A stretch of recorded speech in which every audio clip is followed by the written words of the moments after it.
Double 11!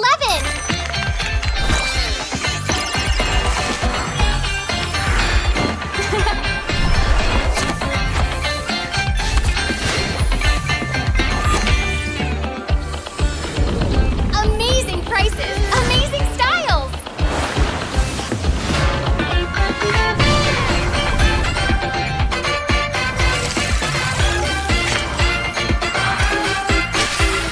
Win big in Mega Draw!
Let's go.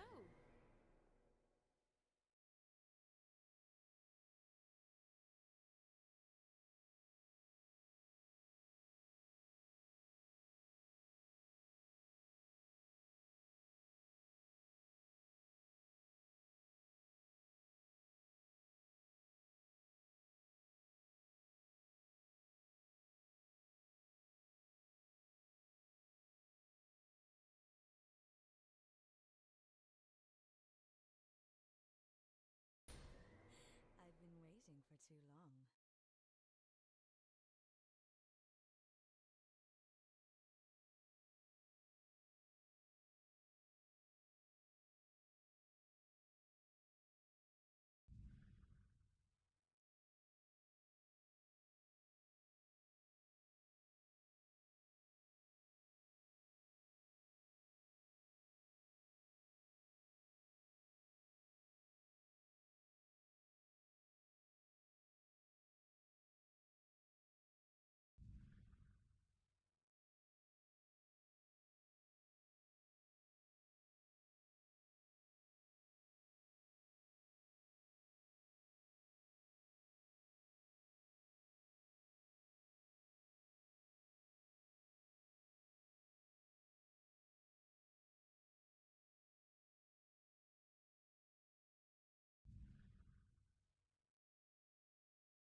Because they Mm-hmm. already do not have there's already going to be dealing with the Bakshya, and CC is also having a good amount of sustain.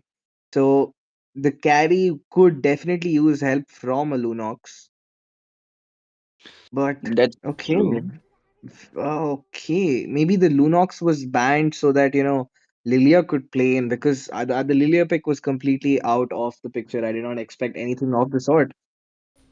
Yep, definitely. Lahilia, though she does work out, but at the same time, she requires a lot of positioning. At the same time, she can be caught off guard if she does not have those black shoes. And talking about the black shoes, though, it is going to be none other than the girl I would be like to call as Michael Jackson. Like all the time, I'm making a joke. She's just using the guiding winds, making everybody flying there. Do the Michael Jackson's moonwalk. I mean, if you know Baludu, that iconic laugh Mm. of Michael Jackson. Yep. So yeah, okay, Exactly. that is fine. Okay, there it is. The Matilda and the Esmeralda.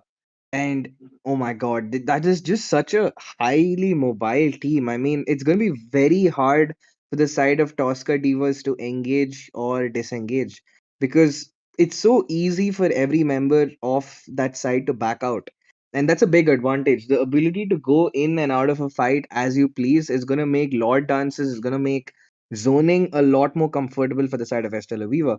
So I'm definitely liking what they're doing with that draft, but they also lack crowd control. Like they do not have any major AoE apart from Matilda's guiding, circling eagle, and maybe Esmeralda's Star Moon burst. So there's not Star Moon jump, if I'm not wrong. Yeah. Mhm. So yeah, it's only those two. But on the other end, they have Lapu with his brave fighter. You have a lot of slow. You have the immobilize of the Angela and Alice who can drop in a 5-man. With that being said, the draft All is troops complete. deployed. What are your thoughts, Jeff? Who might be taking home this dub for this game one? Looking into the draft, we can see Tosca's Divas. They do have a lot of late game potential, but that is only going to be between that Lilia and the carry here. And on the side of Estela Viva, though, they have a lot of potential, especially on towards the early game as well. And doing about that as well, we can already see a 4-man gang coming in on towards the purple buff, though, on the side of Tosca's Divas. And we can already see Baksha securing the purple buff. With that, we can see the first blood coming in on towards Piku. And that is going to be a head start for our Estela Viva. That 4-man gang straight off the bat. Wait, what was that, man? That was crazy. The second they saw it was the Alice, in the jungle, no hesitation, they all jumped her straight up. They're gonna try doing it again. Piku has Ooh, to understand that if she's not gonna be getting that buff today, there's nobody there to help her out. It's gonna get stolen away. There's no follow up coming from her team. It's just a little too late. And with that, they have mhm, already, removed any chance of Tosca Divas from contesting for the first turtle. It's exactly. impossible. And yep, exactly. And this is actually really crazy, you know. I mean, Piku definitely on the Alice is a really, really, really slow jungler, especially with the lane clearance of her being slow at the same time camp clearance. So yeah, talking about that, the side of Team Estella Viva actually took up the advantage. They went in straight for the purple buff on the side of Tosca's Divas and took it down. And with that, we can see our Piku still on level 2 while our Bakshia on towards that level, almost level 4 mark will be coming in with that retribution unlocked as well. But the red buff, though, somehow was secured by the Lapu Lapu, which is going to be a good sign at the same time. Not that well because he will get the level 4, of course, but the what do we call Piku will not be getting any heads up onto the turtle, and with that, she will still be on the level 2 mark. Mm, it's not looking good right now for Estela Diva. They do not really have a front line apart from Lapu right now. Their other front line is Pigu, but we've seen what has happened to her without items. She's gonna pop that retribution. On the other end, the turtle is gonna be. It's already been taken away, and we're gonna head into another pause. Yep, this is going to be the pause though. But with this, we can see Estela Viva actually proceeding on towards the first game as well because the way the game is going on, I have a feeling that they might actually get the win on the hand, you know. Oh my, the way they are actually playing off, though, I'm actually crazy. I'm like actually just stargazing right now. I'm actually left at a wow on what they are doing because imagine you are just farming peacefully on your own jungle camp and you literally see four people just invading you and you can't even secure because there is no follow up from your team. And with the lack of support from your team, especially when you have to roam as a group, because looking at the draft coming in from Tosca Divas, this is very clearly an Ube strat kind of draft. They have the healer, they have like these two sustained, here, fighters who are gonna take up the damage, take the initiation. You have two people who are there to clean up in the backline. So, Hmm. that is the whole game they have to worry about. So the fact that with an Ube is that you need to hold on for the first few minutes. You have to hold on until like 6-7 minutes. You just have to survive, not lose kills. Do not let the goal lead shift upwards to over 3 to 4K. But with the tempo that Tosca has given over to Estella, it's going to be quite difficult. And with that, the game has begun. But does Tosca Diva know that? Because there's a jump coming in, the flicker gets baited out. Uh, Oh, Beautiful jump in coming in with the tortoise poisons, but the damage is no, not enough just yet. that's me though. The re-engage coming in from the Esmeralda. Can they get it done in time? No, they cannot. Under the turret, Peach will be getting the kill, and finally Tosca Divas will even the scoreboard, giving themselves some much needed relief. Carry though, she is always surviving on those little to no HP existing, and with that, we can see Meow finally taken down, and with this, it is going to be the equalizer on the kill section, but the goal lead still on the hands of Estela Viva because of the early invade that they got, and with this, it is going to be a quite fun for Peach, but Piku still needs to farm up a lot to be covering on those goal at the same time. EXP gaps coming in between both the junglers, the Bakshi and the Alice. Definitely Bakshi does counter, but with that we can see Engage coming in on towards the jungle camp though. But with this, we'll be seeing nope, it was a really quick disengage coming in, knowing Tosca's devices are at a disadvantage. And with this, look at that Baldu. What do we call it? Just the aggression coming in, especially with the Esmeralda mid lane. Uh, that is quite much. That is the power of the.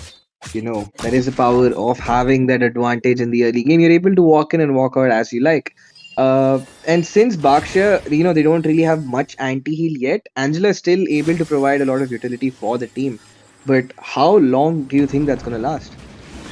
That's not going to be much though, but with that, we can see Baksha coming in for another invade. Will be securing the purple buff once again, but all being coming in from our Pico, but not enough because Meow will be securing the kill. And with that, we can see the circling eagle coming in. Amy will be taken down by Meow. The double kill secured by the Esmeralda. Not a good sign because Esmeralda, once she gets those items, she is unkillable, my guy. And she has got to that stage 3-1 and within the first 5 minutes of the game. It is, it doesn't look like Actually, I was quite surprised when it was actually CC who went Another to the invade. EXP lane rather than the Esma. But once again, Piku's gonna get zoned out. The hard guard being hovered over Piku, but it's not gonna be doing much. The curtain call is gonna get used up, baits out the brave fighter, and these teams will again go and eat up as much gold as possible for themselves. And Exactly. yeah, man, it's. I was actually quite confused. That how why is CC on the EXP lane? Why can't Esma be playing EXP? But I guess instantly Meow has proved us wrong. She's like, yeah, we can do this. I can do it better than the CC, and I'll show you exactly how. Exactly. Oh, and before that, the Village Fighter coming in, circling Eagle, but with that, we can just have One Night as well coming in on towards our Lapu Lapu. Not enough because CC will be using up the Yo-Yo, but it is going to the hard guard, saving none other than Lapu Lapu's alive. He will just live to be seeing another sunlight on his head, but before that, it is going to be the Blade Armor finally on towards Baksha, which is going to be causing a lot of trouble for our Peach because Peach, it is not even, what do we call it, 10-minute mark, and if there is already a Blade Armor and an anti-heal coming in, I don't think so. That's going to be a fun part for Peach. But talking about Peach, there is another attempt of invade on towards the purple buff. Baksha is not around though, but Piku does not have the red tree level on towards her, and with that, we might be seeing Meow already jumping in, though Baksha not around anywhere for now. For that, we can see, but it's going to be Starfall Knight. But the purple buff will be secured finally with that. Carry tried to deal out enough damage, but it's not going to be enough. But look at that, Baludu. And look at that. Uh, Surprisingly, there's still not a kill coming in from either side. Both sides are just zoning each other out, but they're holding on. They're holding their own just fine, and that is actually in favor of Tosca Divas. The longer they're able to hold on, the longer the carry's gonna get in some he farm, but it's not gonna be enough. Like instantly, there's a jump right as I speak. The guiding wind, the circling eagle, Zooey will finally pick up the kill onto Peach, and they're gonna make it two with Peepo also falling soon. Tiku drops in that bloody orb, but there's not gonna be any follow up. And with that, the scoreboard, two more kills added towards Estella Diva as it's being spearheaded by Meow and Zue. Once again, they're gonna clean up the bot side, and Piku zoned away from yet another creep again and again. And in mid lane, Mhm. there might Oh, be something going on. Lilia getting popped very low when she's gonna use the black shoes. There it is. CC immune being used, but the guiding wind is there to bait them out. Bail out Esmeralda.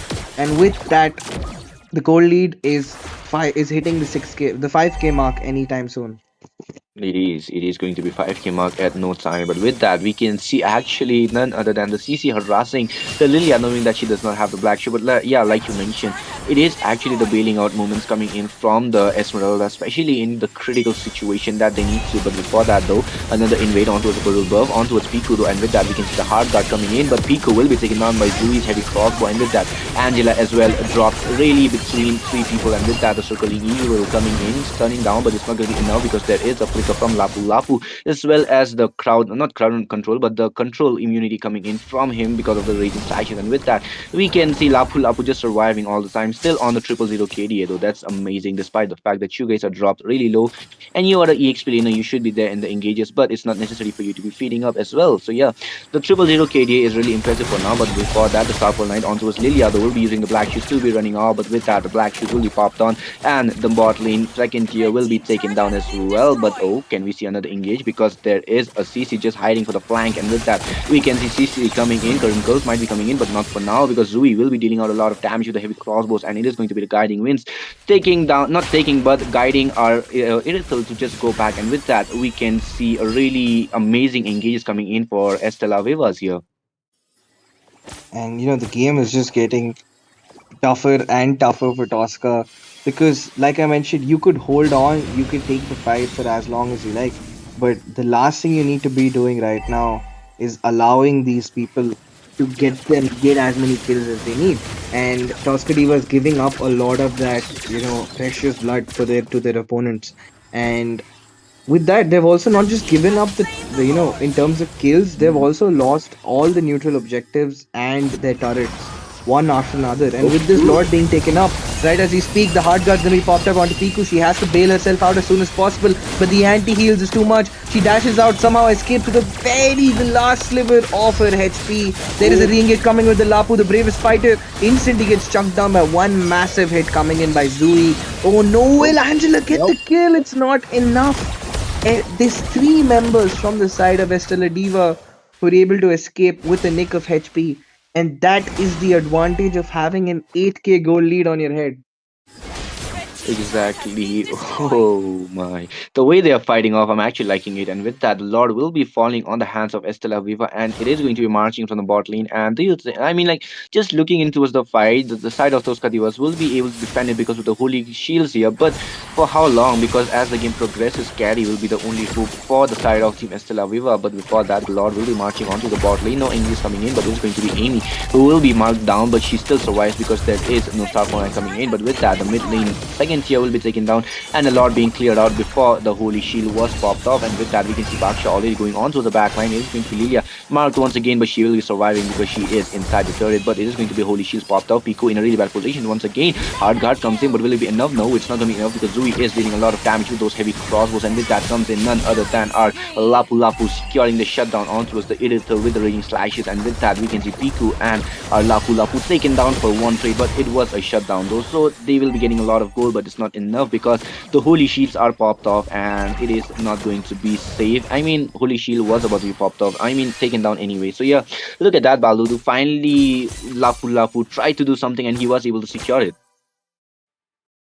And considering the situation, they did manage to get that shutdown onto Zui, and that's a decent amount of gold. And they just need to hold on because in terms of lane clear, Tosca Divas has it in spades. You have the Alice who can zone out. You have the Lapu who also has a decent amount of lane clear. You have the carry Lilia and Angela. So if the longer they can pull off miraculous base defenses, the better it is for them, but they cannot lose a single inhib because if they lose an inhib, that's giving space for all of that front line from the side of Estella Diva to wreak havoc near your Aegis. And you do not want to be doing that. You don't want to give them free space to move around like that. It's better to fight under your high ground.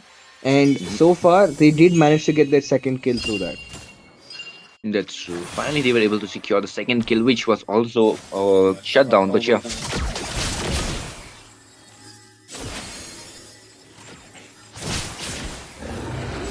Okay, and speaking of the items, the CC, there's pretty standard builds going around. Baksha's surprisingly picked up the blade armor first. With except for carry, I don't think anyone else is gonna really be hitting basic attacks over there. So that might be a little pointless. But speaking, the Lord is being taken up in the meantime. Angela standard builds all around. Interestingly, Carrie has finally completed the Trinity, so we might be seeing flashes of brilliance from her. She is something we'll have to watch out for. Peach has already picked up a kill and been involved in the other shutdown, so she has got a decent chunk of gold, allowing her to complete that draft. On the other end, the Wishing Lantern also picked up with the glowing for the Lilia. So the anti-heals from the side of Tosca Diva are more than set up. Every single member there is running an anti-heal except for Peach. So, do you think they can pull this defense off, Jeff? I mean, speaking of defenses inhibitors, they do not have the holy shield at the same time. There is a lot of itemizations difference coming in from both the teams, especially considering that both the teams, I mean, not both, but it's going to be those customers who are laid back a lot, only completing two of their items, and maximum three is required. But oh, onto the top lane, though, we might be seeing a clash coming in, but it's going to be the Lord onto the bot lane, which will be clearing out the inhibitor onto the bot lane. With that, we can see the engage being opened up for the side of Estella Viva, and with that, it is going to be the guiding against being popped up, but it's still going to be the raging slashes. With that, we can see the raging slash onto the back lane with the Lapu Lapu, but it's not going to be enough because it is going to be guiding wind saving once again. But for how long? Because we can see a lot of damages coming in, but it is going to be Rosella going onto the back line, getting the kill onto the Lapu Lapu with the yo-yo, as well as securing the double kill onto the Pico. And with that, we can see another opening for the side of Estella Viva with Rosella securing the triple kill on her hands. And with that, the mid lane inhibitor will be left completely open in the Nexus as well. 2v5 scenario coming in for the side of those Castillas, and it is a really bad situation because the carry can't be defending alone. She is a marksman, and speaking of that, we can also see Esmeralda just coming in, dealing out a lot of damage, but it is going to be the heavy crossbow securing the double kill as well as the Nexus being taken down from the side of Tosca, from the side of Estela Viva, and they will be securing the win. The first game Victory! on their hands. Tosca's Divas are sent back with 1 point, are sent back behind 1 point on the side of Estela Viva, though they will be securing one win and they will be having a much more fun time. But look at that, Baldudu, the way they're executing the game now. Oh my God, dude. There was a flash of brilliance coming in from the side of Tosca Divas because in the end, they got almost everybody low despite that significant goal lead. Because every single member from the side of Estella was low, and maybe if they took down even two people, they could have held on and managed to defend. But that all comes to naught with a well-deserved MVP coming for Meow on the Esmeralda, a brilliant game all round. And with that, folks, we will be heading into the next match in just a few moments. Yep, exactly. But Baldu, do you want to talk about the early game invade though? Like how Piku was farming peacefully, thinking that it's gonna be one another normal day, normal jungling session. But no, look at that! Instantly, boom! Baksha on the level one with three of his companions, with three of her companions, just standing there. Angry, you It need to was chill out, over. bro. Over. That ain't how you bully your opponents, you know. Like, look at that bronze 3.9 onto his Alice, though 051 KD, and not even getting enough time to reach the 6K gold lead mark there. And with that said, this game is look at the team fight participation from every single member, man, from the side of Estella. And that kind of shows that how important it is to, in this competition to always be, playing around your team.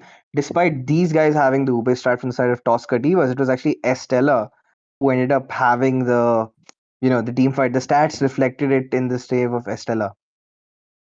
Mm-hmm. Exactly. I mean, despite the fact that there was a huge goal lead coming in from Estela against, not Estela, but it's going to be Toscas Divas, who was in behind goal lead, but they still managed to do a lot of things in the late game.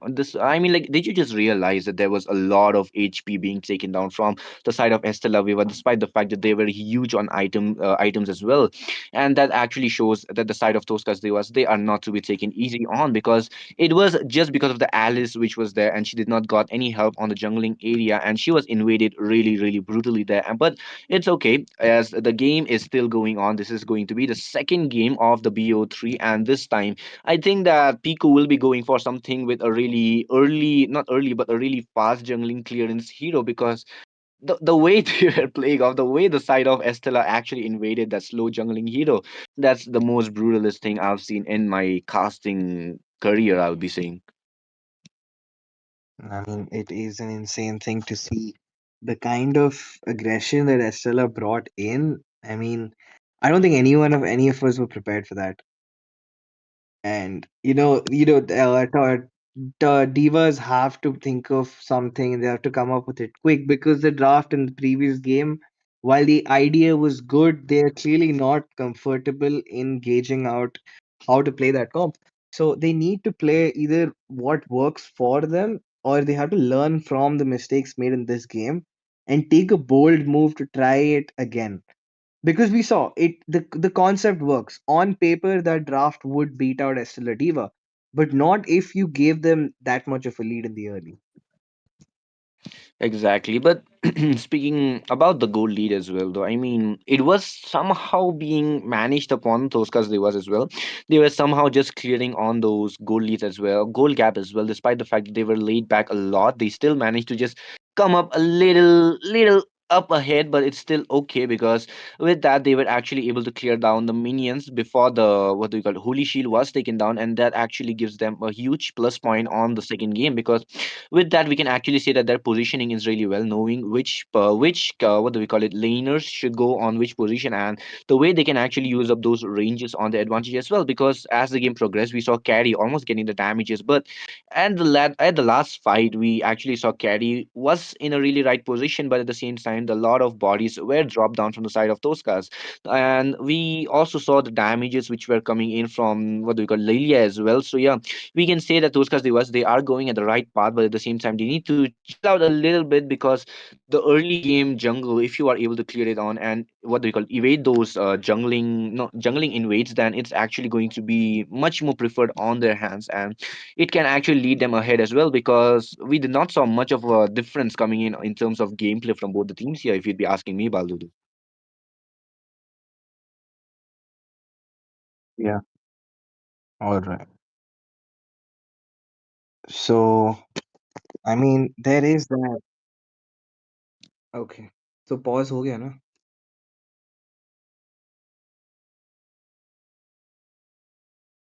Oh, okay. Okay, fine. मैं वही हाँ, मैं मैं वही सोच रहा हूँ मैं और Jeff we've been talking like crazy.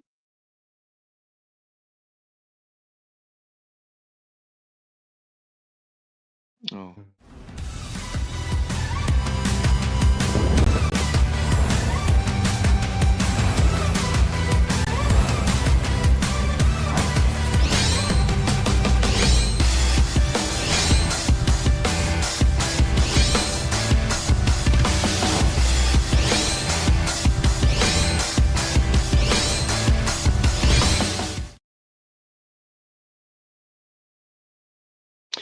And yes, we are back in the second game, everyone. Like, I hope that you guys enjoyed the first game, because it was quite a comedic type. At the same time, it was quite brutal from the side of Estela Vivas. But yes, speaking of Estela Vivas, this time they will be on the second pick and they will be taking down the CC and Toscas Devas. It is going to be Kimi. And yes, guys, in the casters deck, it's once again your Uncle Jeff coming in with Baldudu. So, Baldudu, like in the previous game we saw, what do you think? Do you think Toscas Devas has learned from their slow jungling mistake and they would be switching it up now?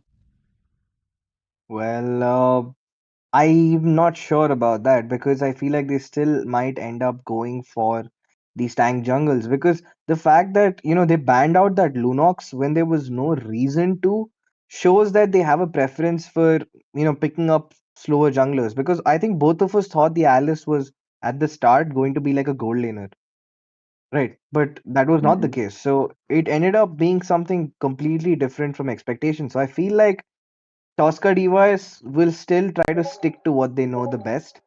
Whether it works out or not is a different case altogether. Yep, exactly. And that is actually going to be the major cause because this time again the YSS is going to be in the banning section, and I don't think so Toskas Devas knows that I like Pico knows how to play YSS for now, but we cannot underestimate anyone because there is a lot of hero pool in the jungling section as well because there are tanky junglers, there are assassin junglers, and if you want, you can also play Nathan in the jungle if that's only a if you want to play for it, then it's not going to be working out because there requires a lot of what do you call the drafting revolving around the Nathan if you want to go for the jungling with him. But yes, this time, Estela Viva, they do not want the Baksha to be picked off from Toskas Devas. They will be banning off the Baksha. At the same time, Nathan will be taken down. But they forgot a major hero, which is going to be the Bane, who is in the Magic Bill, and it is going to be really, really brutal because after he gets those holy crystals and what do we call it, any magical penetration or not even magical penetration, just glowing one and blood wings, then he can deal out a lot of damage, even just melt down the tankiest type of heroes if he wants to. But yeah, we cannot underestimate even the side of Estela Viva because they can go in for more counters. They can burst down the Bane even before he tries to cast down his skills. But yeah, Baldudu, what do you say a perfect counter for Bane would be? Except for Lolita. Come on, you do not want to say Lolita, right?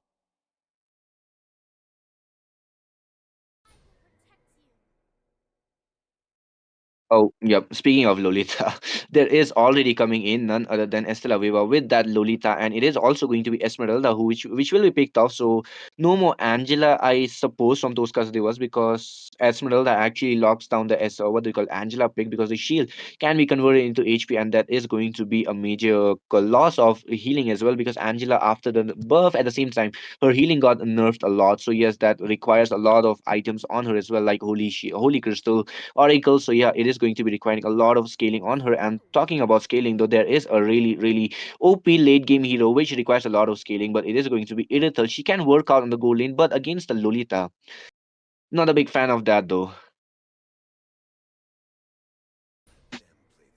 Mhm. Okay. But Okay, and that draft is again Tosca Divas this time. It looks like they're the ones cooking up something very interesting.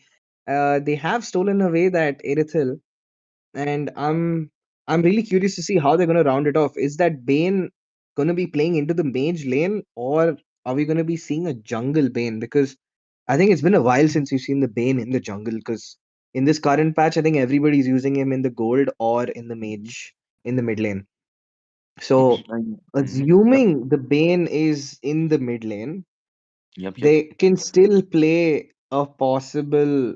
The Angela is still open as of now, so they could definitely play an Angela and a Joy because Tosca Divas has the perfect kit to mark out the Harith, and the Esmeralda because neither of these three, even the Lolita to a certain extent, can't really stop a Joy from dashing around with the joyful beats. That's true. That's true. The Joy's rhythm will be a really, really a crucial skill. At the same time, if the hard guard is there, somehow it can work out even against the Esmeralda because the electrifying beats once she get those charges and glowing one and genius one, then what do we call it? Joy can actually melt down even the tankiest heroes, and if played off with the bloody retribution, then it can deal out a lot of damage, just reducing the defenses as well. So yes, Joy can be a really perfect hero, and since Fredrin is also banned off from Estella Viva, then it's going to be an even better option. But Toskas Devas though, let's see what they are going for though. But Baldudu, what do you think like a perfect ban would be here from Toskas Devas? A perfect ban from Tosca Divas over here. I would think. See, they have would. Let me give me a second, man. I mean, there are the jungle option and EXP. I guess the best option would be probably the Lapu or the CC is already taken out. So I guess the Lapu or the Uranus because Uranus is one of those heroes who's just really annoying in lane, not really letting because he keeps cutting lanes and he won't really let Yuzong really enjoy rotations as much as he would like. So maybe a Uranus, maybe uh a Uranus would be great. And in terms of mage picks, a Yeve ban would work really good. While the Yuzong can reach the Yeve, he's gonna be focusing more on the Yeve rather than the Harith. So I think the Harith is the main win condition from SLA Viva right now. So maybe the Yeve ban or a Uranus or Lapu ban would be nice. Yep, definitely. There are a lot of options open up still though. And against the Yuzong, Esmeralda can actually go against Yuzong, but she will require a little bit of those early passive plays from her because Yuzong can actually shred down Esmeralda's HP when it is on the level 1 fight against the one-on-one in level 1 fight. So yeah, Yuzong will have the early what do we call early advantage against Esmeralda. But speaking of that, it is going to be Angela picked off from the side of Estella Viva. They are like, if you are not going to be banning her off, if you are not going to be picking her off, then I will be the one. Then we will be the one who will be picking off Angela, and that is going to be the Angela on the mid lane and Esmeralda on towards the EXP, and Harith will be on towards the goal lane. And yes, Harith and Angela's hard guard combo is way too deadly when they get the items, when they get those combos up. Then yes, Estella Viva, they do have a much more late game, not late, but mid game option coming in on their hands. And Tosca Divas, they have the mid game, not the mid game, but they do have the late game comp instead. They have Bane on the mid lane, they have what do you call Irithil on the gold lane, and combining it with the Curse of Blood on the Carmilla, then it is going to be a much more deadly combo coming in now because the late game they do have a much more perfect combo coming in, especially combining it with those deadly skills, AOGs, and the stuns coming in from Tosca Divas. Then yes, Curse of Blood would be a perfect option, but if they are not able to mark down the side of Estella Viva's Harith and the Angela, then they can actually just solo carry the game as long as Bane does not ambush them. But yes, with that, it is going to be the cherry on top with the Julian on. Wait, now that I think about it, the side of Estella Viva, they have way too much magic damage. Look at that, Baldudu. And look at that. The draft is complete. In rather, it was the Angela and the Julian pick, and that is a very risky pick coming in from the side of Estela Viva right now, because you know while you have a lot of sustain, you have only magic damage. There is no physical damage from your side of Estela Viva. Absolutely nil. So all Carmilla and every single member needs to do is either pick up a Radiant or an Athena for themselves. And you have basically nerfed the damage output of the opponent by at least half. and that is a very risky play coming in. So either you need to snowball to an insane potential within the first 5 6 minutes, so you get your items, and even if they make magic defense, it's too much to handle, or Tosca's winning this game. So this, I think, is a very risky play coming in. Maybe I would have expected maybe even a higher boozer, even a and even if you're going in for a magic damage, I would think maybe an Amon would make more sense rather than a Julian. Yep, Amon would be a much better option than Julian because Julian, he has not been on Meta for way too long. Not way too long, but for around 2 to 3 seasons now. And he was working down with that Rose Gold combo, but now I don't think so. But yes, guys, with this is going to be the second game. You guys are watching the Queen's Legacy brought to you by Wardrum Games, and this is going to be the lower bracket semifinals between Toscas Divas on the blue team and Estela Viva on with the red team. And with this, the Estela Viva are leading with 1 point. They need just one more win on their hands. And Toscas Divas, they need to make a reverse sweep with 2 games on their hands. If they don't, then it is going to be the elimination for them. But yes, Baldudu, with this, look at that. They are already fighting up. And this time, no 4-man invade against Piku. Yeah, I mean, I think Piku is. I think they understood that. Yeah, if we try the same thing again, it might not work this time.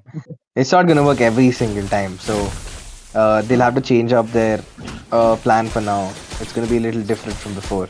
And speaking of doing things differently, Estela Viva has certainly taken a very different approach from the previous game in terms of their drafting, and I'm very curious to see how it plays out because uh, as casters, as players, like we've kind of all of us have a fixed opinion in mind, but there comes a time that they could surprise us with something new altogether. And while I would love to be proven wrong. Yep. Exactly. And speaking of that, though, Estelle Viva, they have went in for a lot of magical damage, but they can actually make it work out on the early snowballs. But before that, we can see Zero in a bad position. We'll be using the first skill to be making the gap using that wall. And with that, we can see Piku just having the fun time again on that jungle area. But it is going to be Rosaretta who will be who will be soaking up a lot of damage, despite the fact that this is still the early game. Comes in none other than Carmilla trying to go in for the flank, but she will be punished for now. Will be forcing her to be backing off, and with this, the turtle will be coming in. And I kind of have a feeling that the side of Estela Viva will have an upper hand against that on that turtle fight because they have a Esmeralda who can zone out really well, and they also have Zui with the shield who can cancel out the crab claw cannon on that. What do we call it? Bane here. And talking about Bane, it's not going to be that damageable hero until unless he does not get that holy crystal for now. But yeah, with this, they both the teams do not want to start the turtle, especially Estela Viva, despite the fact that they have the what do we call map control on their hands. But this time they will be going in, starting off the turtle, they will be securing it. But no, it's going to be Harris who will be locked down. But the hard guard is still on to him. But Angela does not want to go in for now because Harris is in the good position and she does not want to waste on the turtle. And a few resources baited out, but it's just a retribution at the end of it. The hard guard's going to be used up. There's a Zaman force diving in. Harith looking for a play, going to dive in as much as possible, but the damage output is there, but he's just a little too slow to get his target, which was the marksman. And meanwhile, Black Dragon form going to be used up. Yuzong traveling all the way from the bot side, Oh trying my to go god. top, then decides against it. And that is a lot of resources baited out from the side of Tosca Divas and Estela Viva with zero result. That's true. Just talking about it as well is really crazy right now because Black Dragon Farm requires 60 seconds, but before that, Zaman Force as well as the Chrono Dash is coming in. Carmen in a bad position will be taken down. It is going to be Zio which will be taking down the Poppy Satoru, and with that, it is going to be the one kill lead on towards Estela Viva, but they are also cutting down the way so that they can rotate really well. But no, it's going to be Peachy who will be coming in. Not a good time because here comes the ult from the Lolita as well as the Esmeralda, but it's going to be what do we call it, Shark Wave, but it's not going to be enough because the Ale did not deal enough damage for now. Our Rosaretta still hiding there, and it is going to be Irithel coming in, but it is the Rose Gold. It is not the Rose Gold, but it is going to be the Curse of Blood, which will be used up and taking down none other than Zui. And before that, Julian comes in for the aid here, but not a good time because Carmilla will be using up the flicker. Both the heroes, both Bane and Carmilla, have the flicker, and they will be using it off to be running back. And with that, the bot lane will be having a 2-on-1 scenario against that poor Harry, that little boy, and he will be taken down by the Phantom Execution. And with that, we can see the kill lead following on the hands of those Divas. And looking at the situation right now, uh, The 2-1 favor Tosca Diva is finally really getting their licks back. Pico has also gotten a kill, and I think there's a lot more confidence in the way she's farming, the way she's rotating with that Lancelot. Moving on to the other members, the turtle is up once again, but it's kind of surprising with all the advantage that the lane control that Tosca Divas is capable of getting. They're just giving away these turtles. I mean, there's not even a hint to contest. And the target is also very surprising. Like, why would you be chasing Esmeralda when you could, easily take down that Julian at the bot side? And speaking of taking down the Julian on the bot side, there is a Zaman force that's being used up along with the Chrono Dash. Yuzong is just gonna use a Dragon Tail to take the highway out of there. Waste the Chrono Dash, all the Zaman force cooldown completely, and nothing comes out of that trade again. Exactly, and with that we can see the start both the sides are actually having the most, what do we call it, neutral type of gameplay for now, but we can still see the side of Estela Veva leading with 2k gold lead on their hands. And Yui, though, he is going to be a menace with that shield, especially when the sharp waves come. She can just reflect it, but before that the Zaman force comes in, the hard guard pops on towards the habit, and it's going to be a chrono dash is taking down Amy. It is a really what do we call it, unexpected turn, but at the same time it was quite a good trade. But before that, it is going to be Carmilla in a bad position. She will be forced to be using off the flicker, and with that the top lane in first tier taken down but traded off for the bot lane. And with that we can see the gang shifting onto the top lane, though comes in the Phantom with the what do we call it, Rose, but it's not going to be enough though, because the Phantom Nutrition being popped up. With that the odd follows up on towards the Lolita, but it's going to be Pico Satoru, which will be taken down by Rosaretta, as Edui will be coming in, featuring the kill on towards Pico with the Chrono Dashes. And it is going to be none other than Estela Viva having another another fun trade on the hands. That is the thing about MOBA 5v5.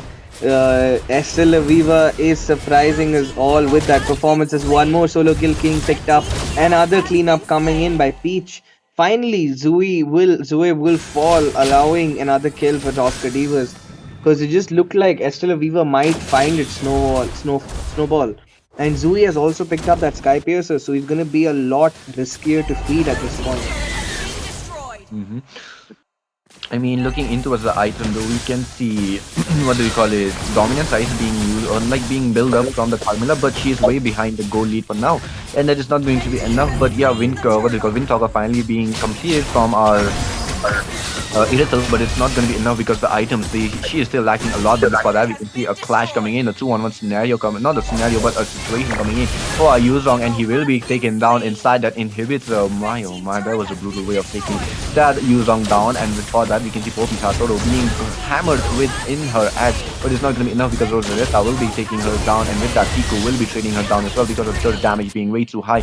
Satoru is going to be none other than Zuido, which will be coming on towards the back line way too deep for now. A really bad what do you call it, overextend, and she will be shutting down herself as well inside the turret. And yes, with that we can see those Devas are getting a lot of shutdowns as well as a lot of goal on their hands. Okay, and scoreboard 5-8, but the goal lead surprisingly is pretty even. Both the sides are even in terms of the turrets claimed.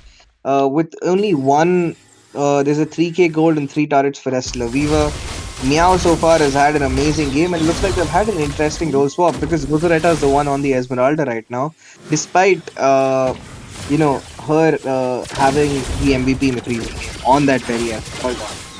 So maybe it's a little cockiness coming from Estela Viva. There is the jump coming in, the Curse of Blood going to be used up along with the hard guard. The Zaman force coming in perfect, left, right, center. He's dashing around. Nobody can stop that Harris, as Rosaretta will get the kill onto Amy, and Estela Viva will get another kill for themselves. 2 kills in their favor. Both Pipo and Amy will fall, and they've zoned away Tosca Divas from their top side objective. And as I spoke, Rosaretta takes out Peach. Once again, this duo is invincible. Rosa and Meow are doing so much work. Again, Piku is going to be zoned out away from this fight. And will they be going in for the Lord, or are they going to try to push the issue and bait out the Holy Shield? The Deadly Catch is going to be used up, but Rosaretta takes almost no damage. The Petrify combo being used in once again. That's 3 ultimates being used up onto the Esmeralda, and it doesn't even look like she's taken a hit. Exactly. The way the side of Team Estela Viva are executing their fight is actually really interesting. And those Devas, they are holding on their ground really wisely as well. But this time, the Lord will be falling on the hands of Estela Viva really uncontested, and with that we can see the flicker being popped up on towards Meow, but it is going to be none other than Rosaretta, which will be jumping around. And if we look into the items, we can see that Haskell is completed on towards the Idril, and it is going to be the Thunder Urchin, which will be on towards our Bane instead of the Holy Crystal. She is going for it quite late, but it is okay for now because the Queen's Wing is on towards Yuzong, but I would rather prefer going in with that Dominance Ice rather than the Queen's Wing on towards the early game, because it will leave you out with a one-on-one scenario against that Esmeralda. But yeah, she does have that Oracle, which will be giving her an upper hand in terms of fight as well, with the shield as well as the HP regen. But speaking of that, we can see Pico coming in with the puncture as well as a Pound Rose, but not enough. But with that, we can see the Holy Shield deflecting the minions, just pushing them back, and it is not going to be enough for the turret to be destroyed. But with that, we can see the Curse Blood connecting onto three people, with that the Sharp Wave as well being coming up, but it's not going to be enough because Pico will be taking down none other than Weave. And with that, we can see the Chrono Dash is coming in, taking down Peach, the MM for MM, and with that we can see Black Dragon being pushed back, and he will be forced to be backing up. And with that, the mid lane inhibitor will be taken down, but it is not going to be end for the Nexus though, because there is still 4 people standing. A 4v4 in a 4v4 decision making coming in, but with that we can see the inhibitors being taken down, and with that we can see 2 people already down on the side of Tosca's Divas because of the Chrono Dashes and the Zaman Force, as well as the Hard Guard combo, way too deadly like I mentioned. And with that we can see the Starfall line onto the back line though. With that, Yuzong trying to defend, will it be enough though, because he is melted down and he might be taken down, and yes he does because of the Chrono Dash. And with that we can see Peach actually taking down Rosaretta because she had extended way too much, but it is going to be the Zaman Force as well as the Chrono Dash is coming in, taking down Nana and Peach. And with that, the Hard Guard coming in, not gonna be Piku though, because Piku can survive, but it is not going to be enough because the Chrono Dash is way too deadly. But it is going to be the Pound Rose being popped up. With that, the Sharp Waves coming in, but it's not going to be enough because Yui's damage is way too much. And with that, the Nexus is being marked down, Curse of Blood connecting 3 people, but the Nexus being taken down on towards the hands of Cervella. And with that, we can see the game coming in on towards a clean sweep. With that, the side of those Devas are eliminated. The gameplay execution, though, coming in from Estela Viva. What do you say about it, Baldudu? I am very pleased with the quality of the game coming in from the side of Estela Viva, because I was one of the biggest doubters in that draft. But I Oh, have been converted into a fan with the way these guys have been performing. Rosaretta and Zui, with the help of Meow, have been an amazing trio, and they've completely shut down any advance that they've tried to make. And if we go back to the itemization once again of what these Tosca Divas have made, Lance has mhm. built the brute force breastplate. In fact, you see Exactly. almost no magic defense built from their side, which is Exactly. very There was confusing. no magic difference except for Athena, though. Look at that. Yeah, that's one Athena by Peepo, and even that was a late Athena, Oh my. which is very confusing. I mean, that Exactly. is not the kind of execution you would be expecting from a team of their caliber. So, Mhm. that was a very big advantage that Tosca Divas ended up getting for themselves, because of their opponents not paying attention to their build composition. And with that, that's going to be a 2-0 win in favor of the side of Estela Vivas, and they will be securing a slot to the next round. Whereas, Tosca Divas will have to bid their farewell. Exactly. But yes, guys, with this, we'll be forced to be taking a short break. Don't go anywhere though, as the next game will be for the upper bracket between Miss Mizoram versus 9 Meow Meow, and it is also going to be the BO3 for the upper bracket. But for now, you guys are watching the Queen's Legacy series brought to you by Wardrum's Games. It is none other than your homeboy Uncle Jeff. Coming with me, it is none other than Baldudu taking our break. Peace out. Don't go anywhere though, because there will be the next set of casters. Grab your snacks, grab your drinks, sit tight. Bye bye.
Double 11!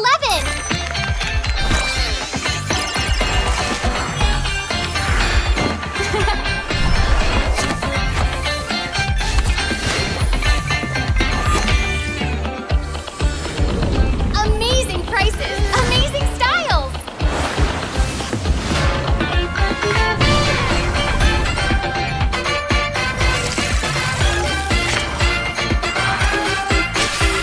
Win big in Mega Draw!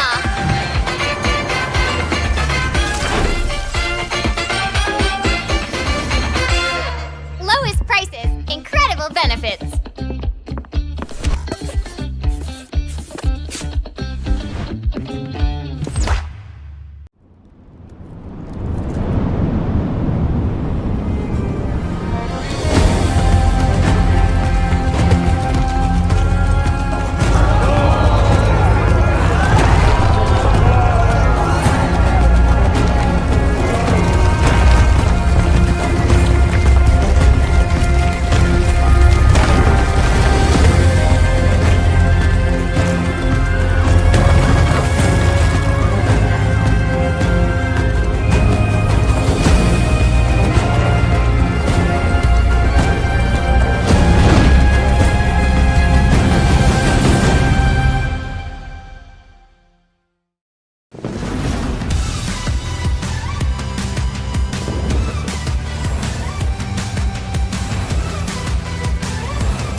To Double 11!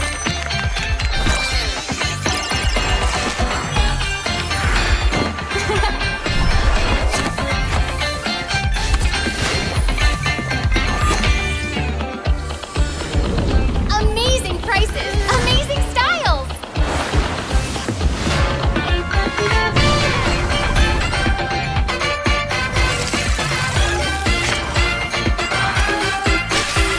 Win big in Mega Draw!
to Double 11!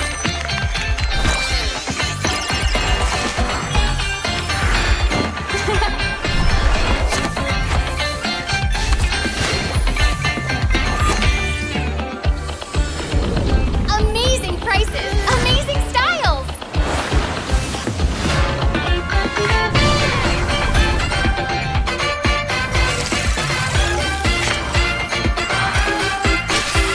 Win big in Mega Draw!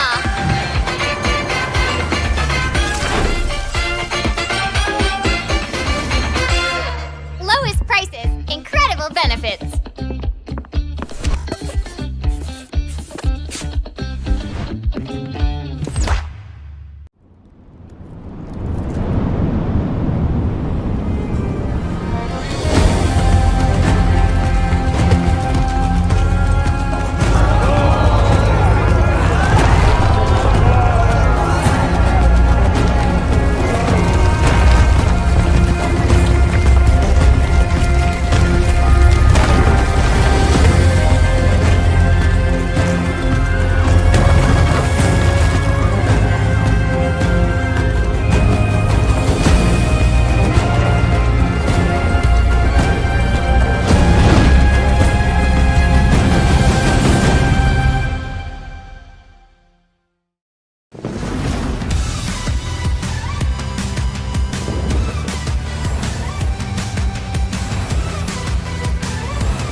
Welcome to Double 11!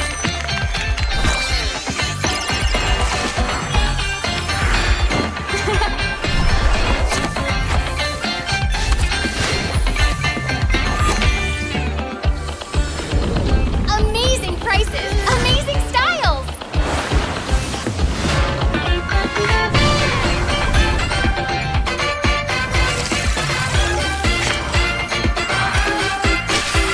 Win big in Mega Draw!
Welcome to Double 11!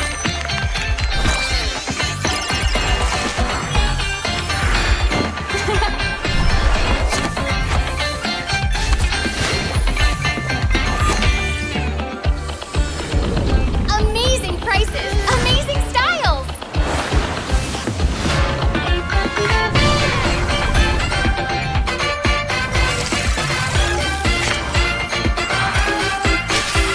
Win big in Mega Draw!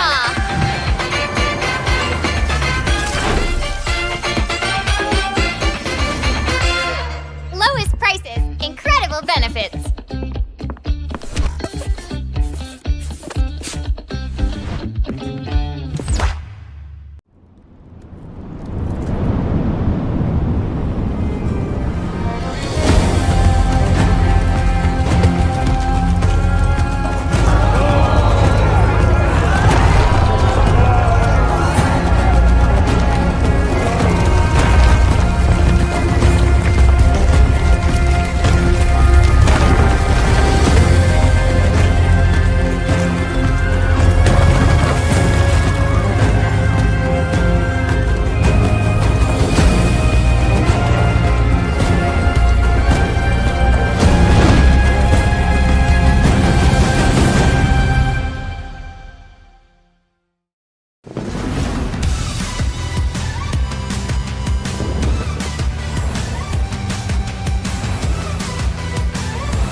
Welcome to Double 11!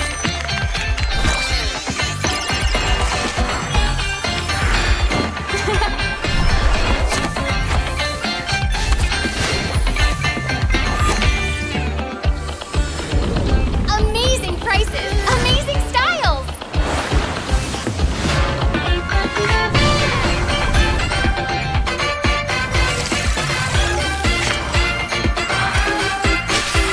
Win big in Mega Draw!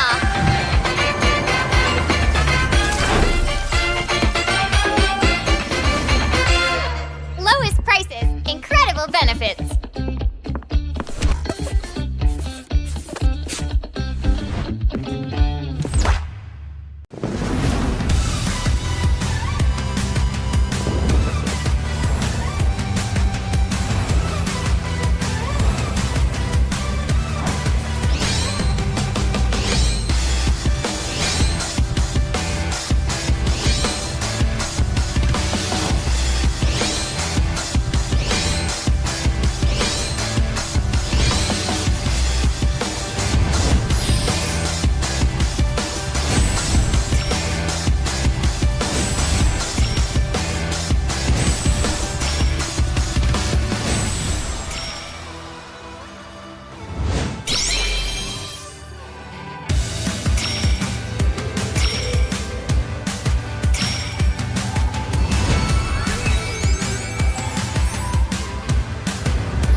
Double 11.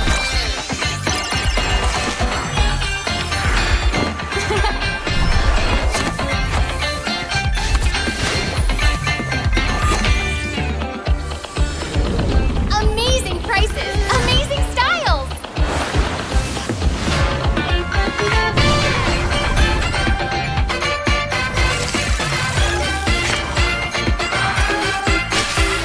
Win big in Mega Draw.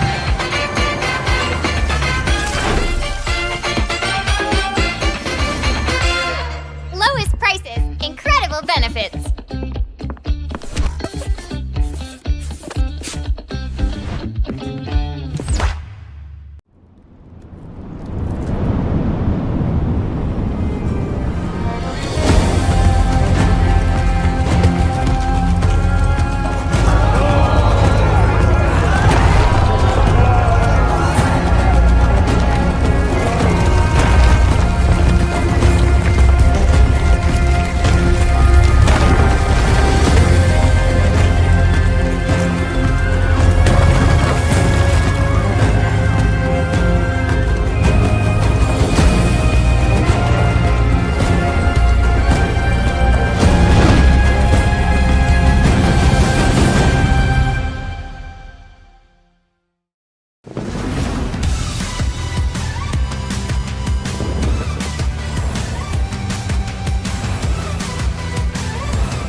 Well, the wait is over and we are finally back for this game. Ladies and gentlemen, boys and girls, we welcome you back to the Queen's Legacy series presented to you by Wardom Games.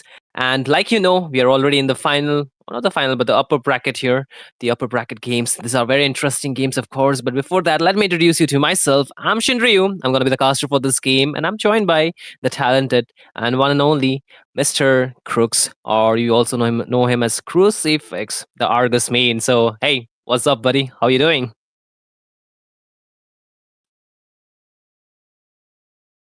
Well, Crooks? Knock, knock. Well, I think Crucifix is just a bit angry with me because he's not responding back. But anyway, ladies and gentlemen, I think in just a few moments, wait. Okay, he's finally here. Are you not angry with me anymore, man? I was not angry with you. Wait, was I not audible or something? Wait, double checking. Twilight, you're not gonna put my name as Pookie Fix. No, no, no, we're not doing this again. Pookie Fix, man. Pookie Fix it is. What do you mean? But again, Pookie Fix, how you doing, Oh, man? good God. Oh, please, Shinryu, have some mercy, man. Come on. I put that name with all, it took me almost 10 minutes to actually come up with that name, and you guys are just butchering it. Sheesh. Wasting 10 You don't minutes of my blame me. life, man. No way.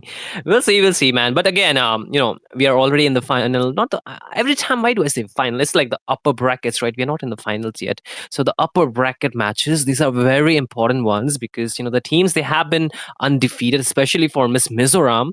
The team they have a reputation that precedes them, and of course, then we have their opponents. That is going to be point 0.9 mm. I'm not mm, meow meow actually. I was going to be say mm, but hey, it's meow meow actually.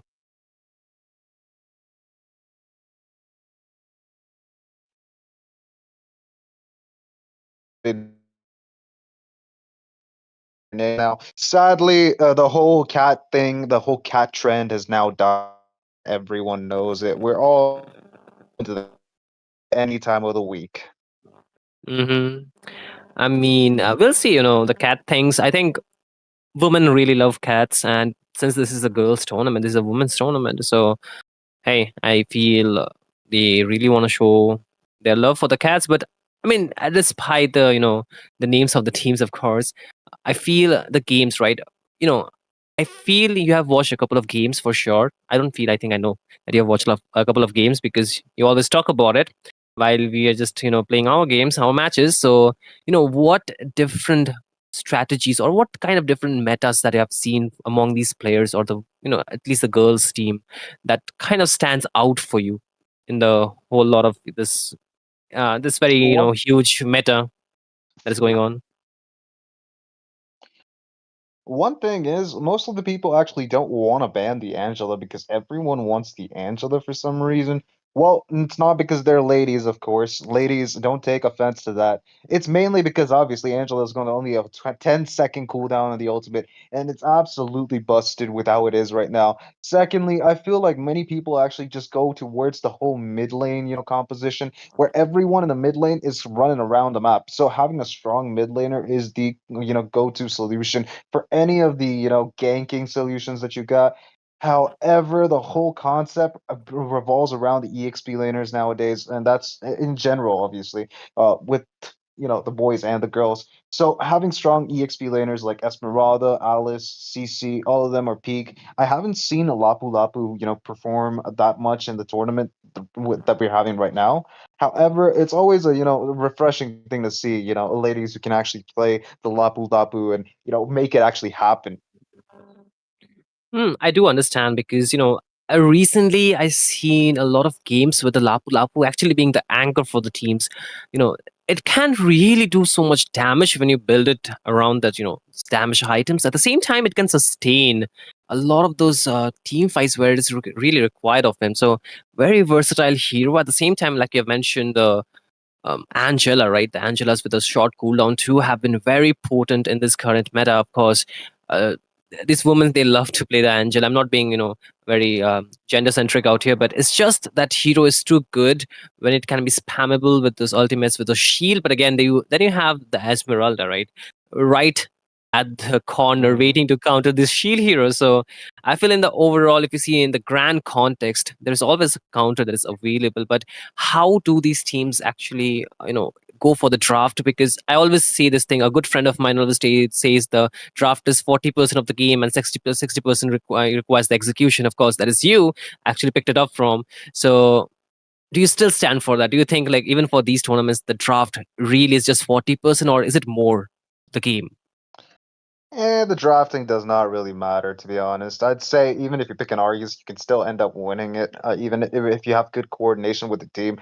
However, there's one thing that I actually want to talk about. It's the fact that teamwork is the most key, possession that a team can actually bring to a tournament, and most teams actually don't have that running for them. Surprisingly, all the upper bracket people in the upper bracket, the teams in the upper bracket have that, going on for them. They've got a lot of, experience working together and also, trying to actually build up that synergy with themselves that they actually are, capable of getting themselves up to the upper brackets here. Lower brackets too, by the way. They actually did amazing. However, there can only be one winner. So obviously, we have to wait and see who is going to come up on top and who is going to actually take the L today. Definitely, man. But it's just a few moments wait, ladies and gentlemen. We are making sure that the teams they have the best possible conditions to play, and even everyone is actually ready, properly verified. Because sometimes you do feel that there's not proper verification done before the games are all going on. But we are making sure that nothing Hey, hey, goes hey, hey, hey. undisturbed. Hey, Shinryu, let's just be honest with the viewers right now. What we're doing right now is fixing up all the broken walls, trimming up all the hedges, making sure all the extra grass is actually not going to grow up, and well, we're actually just maintaining the matchmaking and also the whole Land of Dawn in general. That's what we're doing in the back line, and okay, making sure okay. that all of us are actually ready to watch a good game, especially in the Land of Dawn, making sure everything is pitch perfect, cleaning up all the obviously the minions, uh, all of that. Well, I think it might just require some bit more time to do all of that work, right? Because it's a lot of labor and the two of us won't be enough. So why don't we just take a break and call the rest of the troop to help us out here, right, Crucifix? Oh man, dude, I'm not ready for this. I'm gonna go back to actually playing my own game. Goodbye, guys. I'm gonna play Argus. Yeah, I will see you in a bit, ladies and gentlemen. Just stay tuned. We'll be back in a jiffy.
Welcome to Double 11!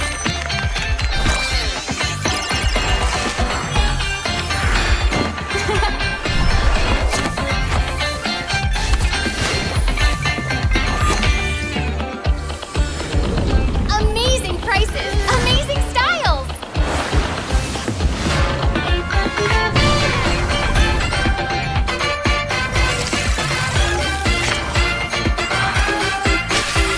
Win big in Mega Draw!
to Double 11!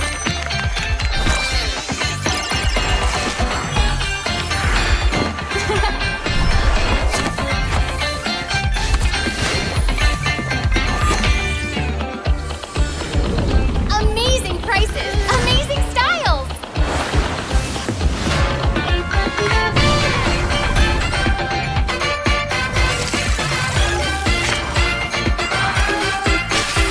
Win big in Mega Draw!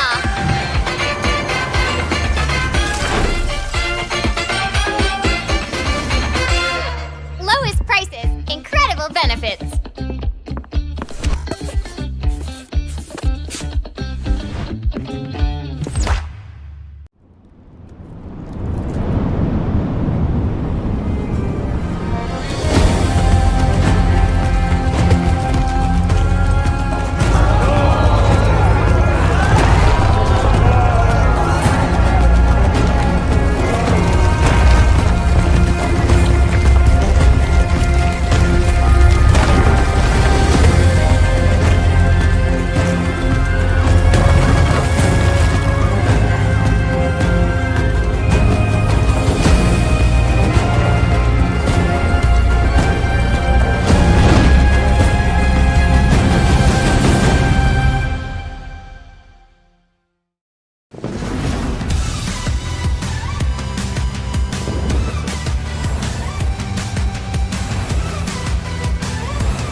Welcome to Double 11!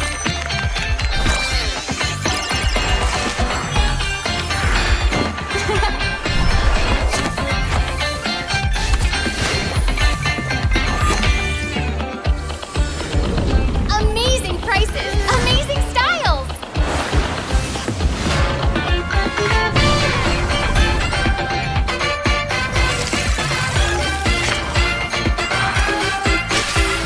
Win big in Mega Draw!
Double 11.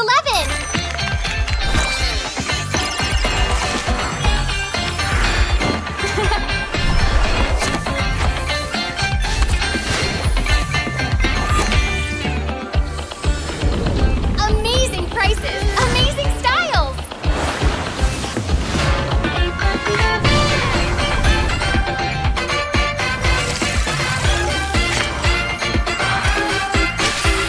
Win big in Mega Draw.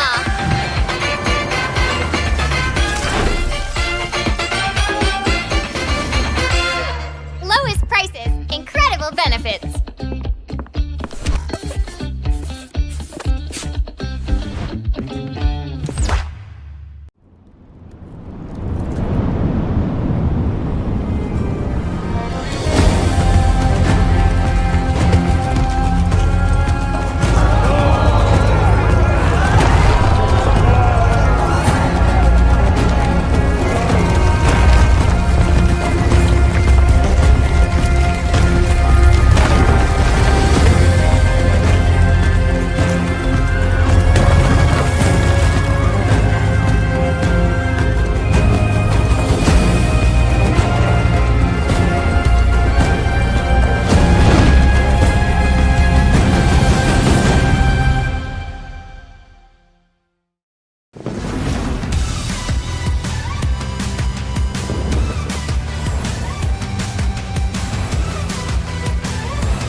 Double 11.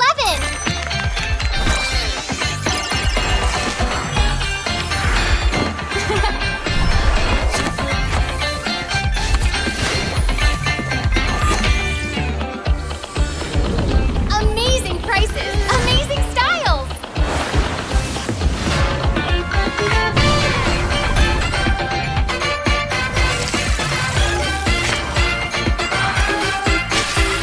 Win big in Mega Draw.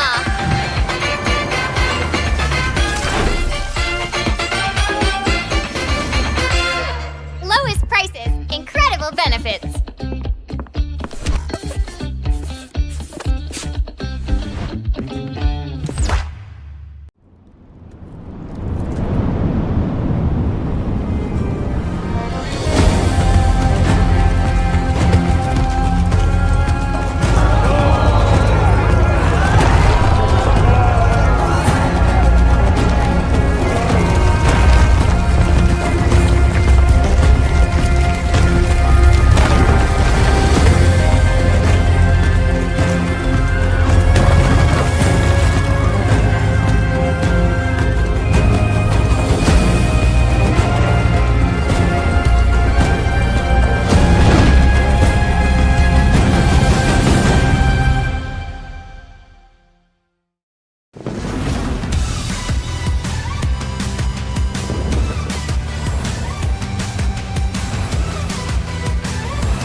Welcome to Double 11.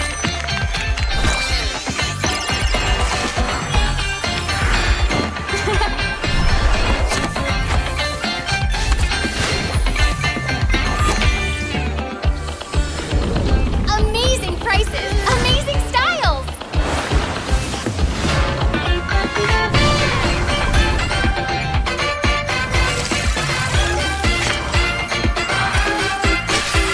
Win big in Mega Draw.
Well, hello and welcome back once again, ladies and gentlemen, boys and girls. You're watching Queen's Legacy series presented to you by Wardom Games, of course, and we are finally in the game after a long waiting time. The queue was really long, so we had to just get rid of the traffic, and now we are finally here with this game, right? Crucifix or Pokefix for this game, in particular. So we have team nine point now nine Meow Meow onto the blue side that they get the first pick as well as the first man, and team Miss Aram on towards the red side. So, what are your thoughts, buddy? Tell me. As of right now, I feel like the potential with both of the teams is still unknown, and I really want to know what Team 9 Meow Meow we're actually thinking. Because obviously, cats, you always want to know Yeah. what the orange cat's thinking. I mean, the orange cats are the most eccentric ones, right? I am more surrounded by the black cats, so they are the more Damn, reserved dude, you're energy. racist. You feel Hey, I good am not saying the that? racist. I'm not the racist one. Come on, relax, buddy, relax. I'm not calling you out like that. Maybe I am, but hey, it's just between us. Oh, But at the same time, damn, bro. we both are Damn, wearing white son. color. Yeah, We yeah, are we yeah. are we are both wearing white colors. Come on, we are just we are in the same boat at this point. So, with that being aside, we'll just take a quick look at the banning stage here. We can see already the Angela being banned. Alongside that, we have the YSS being banned as well. So, really simple bans. I mean, nothing too out of the picture, out of the box, or really standing out too much. Of course, and then we have the Zushin getting banned at the same time. So, in terms of bans, we're not seeing something very different from how we see in most tournaments. But at the same times, do you think we'll get this? We have to see the same prio picks, right? The Kalea, the Lancelot, and even in some cases the CC if it's left open. So Lancelot gets banned here, unfortunately. So it's off the picture. But the rest of the heroes, what are your thoughts? I have a feeling that, in my opinion, the team that's going to actually go ahead and ban Grok is nobody because sometimes people actually tend to keep the Grok open and forget about him, and that hero is actually a big problem in every single scenario that you can actually think of. And nobody still bans him. Yi Sun Shin and Lancelot getting banned is no surprise because both of them are the only S tier junglers as of right now. However, one thing that I want to mention is the fact that Ray in the background is crying his ass off because obviously Zushin is banned. Hey, whenever we talk about Zushin, we have to mention Ray. That's the norm, ladies and gentlemen. He's the Zushin's husband, right? And I know he's getting angry. Like, why did you ban my Zushin, guys? You just need to pick her once and win the game. That's what he would most likely say. But hey, he's not here, so I had to just do him justice with Damn, this dude. one. Yeah, but with this, the Alice getting banned, really good and really strong in the EXP lane, of course. Um, I'm liking the band so far, but it also leaves open a lot of strong picks, right? And if they get picked by either of the team, it's gonna create a lot of problems for sure. Definitely, dude. In the end of the day, though, Alice is actually kind of very busted in the late stages of the game. In the early stages, however, everyone is squishy, even including Uranus and all the other heroes that you actually put in the EXP lane. They're kind of squishy. You get a few items on Alice, maybe just go full tank. You're still doing practically all the enemies' damage, all the enemies' HP as damage. You're practically doing that, and there's no doubt about it. As of right now, Alice is growing in popularity, especially after getting that rework. It's surprising. And well, Kimmy in the mid lane, I think it's going to be a big problem. However, it's not that big of a priority ban. I could say that a bunch of heroes deserve to be banned, like the CC, who I was about to mention, gets banned off from the side of Team 9MM. And it's not looking very bleak. However, the banning has, left a lot of heroes that are kind of strong in the meta open, and I think it's not very good. hmm I mean, the CC is a very good starter for sure, but both the sides have a assassin jungler, right? And when we talk about this assassin, it does come to our mind, like what type of assassins will they play? In this game, the Lancelot is off the picture, even the YSS is off the picture. That leaves us with the Hayabusa, the Joy, even the Fanny in some cases. And what other heroes do you reckon? Like, am I missing out on the major ones? Are there any? I'd s- I'd say you can put the Julian, especially after the previous game. Oh Obviously yeah. Zui actually did good on the Julian, and well, yeah, Hayabusa, an A plus tier jungler. I think you mentioned all of them. I think most of the heroes that are actually supposed to be getting the spotlight, especially in places like the MPL and all. I think you mentioned all of them. However, yeah, there is a bunch of heroes that you can't really think about as meta, you got the Aemon and some other heroes. I think they actually deserve some spotlight, but it's not the priority. And look at that though, we've got a bunch of heroes getting picked and banned off. I think right now we've got Gato Gacha and also Hayabusa from the side of Team Miss Mizoram, and can't blame them. That's actually a good set of picks. And to counter that, I think we got the Boxy in the jungle position and Lunox in the mid. So I think Gato Gacha is gonna have his work cut out for him. Definitely. Even though it has a good sustain in terms of pure raw damage, the Lunox can dish out a lot of damage with that dark, like the Chaos Assault, of course, when she goes to the Darkening state with her ultimate. At the same time, they have a CC who can deal a lot of damage with the yo-yos, of course, after he gets or she gets the War Axe, and then they also have the anti-heal hero, the one inbuilt with one. Oh, So Tabaxia, but there is a quick answer coming back to that, right? The true damage with their own true damage, Xborg being the option. Most likely it can get flexed, but I feel like it's not going to the jungle at the very least. It either is a gold lane or maybe a EXP, more likely to the EXP, right? EC, I do like that pick, I but Mhm. I understand, but the thing is, Xborg is better off in the jungle. Well, against a Boxia, of course, but in the EXP lane, you still got the potential of keeping him on the roaming side of things. Have him in most of the team True. fights, and I think Boxia is going to be, he's going to have again his work out cut out for him. He's always going to actually be that one presence against all of these tanky heroes. And one thing that I want to mention is the fact that CC's yo-yos have the same range as Xborg's, Inferno that he actually just, blows Yeah. out of his. Again, we're in the second phase of the banning, and we've got Matilda getting banned off, and I think Matilda is actually very reasonable, especially if you actually pair it up with maybe the Boxia. Obviously, since the Angela's banned, you've got options like Florin and Matilda, and giving an escape route to a hero like Boxia is going to be very crucial, especially against heroes like Gatakacha, Xborg, and all of them. You've got very little mobility from the side of Team 9MM, and I think that Matilda would be the biggest threat for the side of Team Miss Mizoram, and they actually executed that ban pretty well.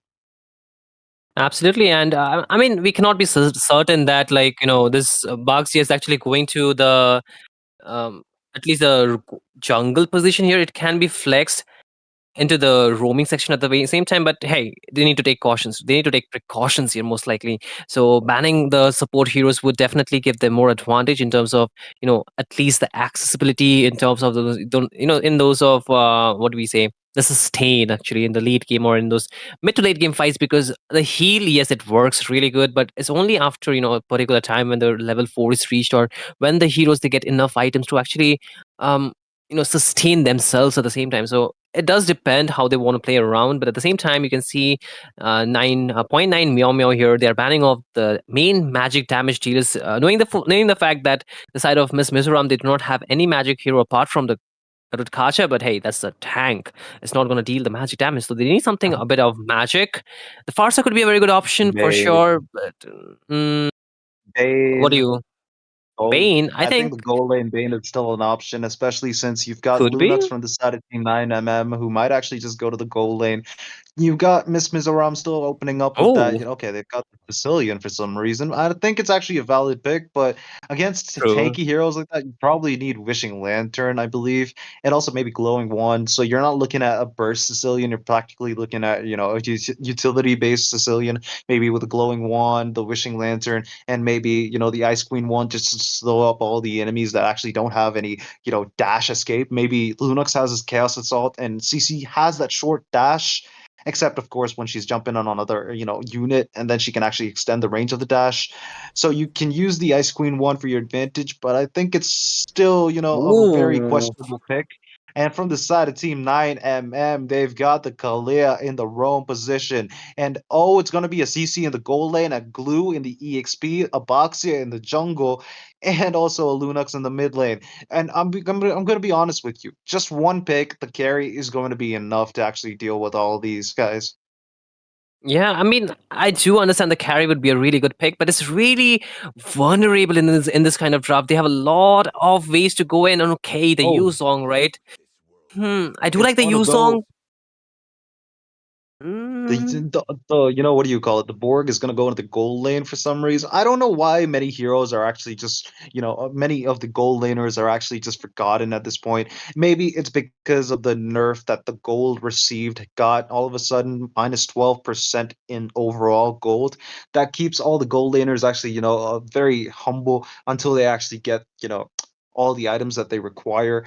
And again, with that big nerf from overall gold that you receive from minions in the lane, that's gonna hit the gold laners pretty hard. And switching up to maybe some, utility-based EXP laners into the gold lane, I think they've got the advantage, especially in the early game, so they can actually just go through it in the early and mid and late game without any problems. They get the items quick, they get all uh, the power spikes that they actually supposed to be getting, they get it very quickly. So it's kind of reasonable to say that both of these teams are actually in the know about what's going on in the current meta.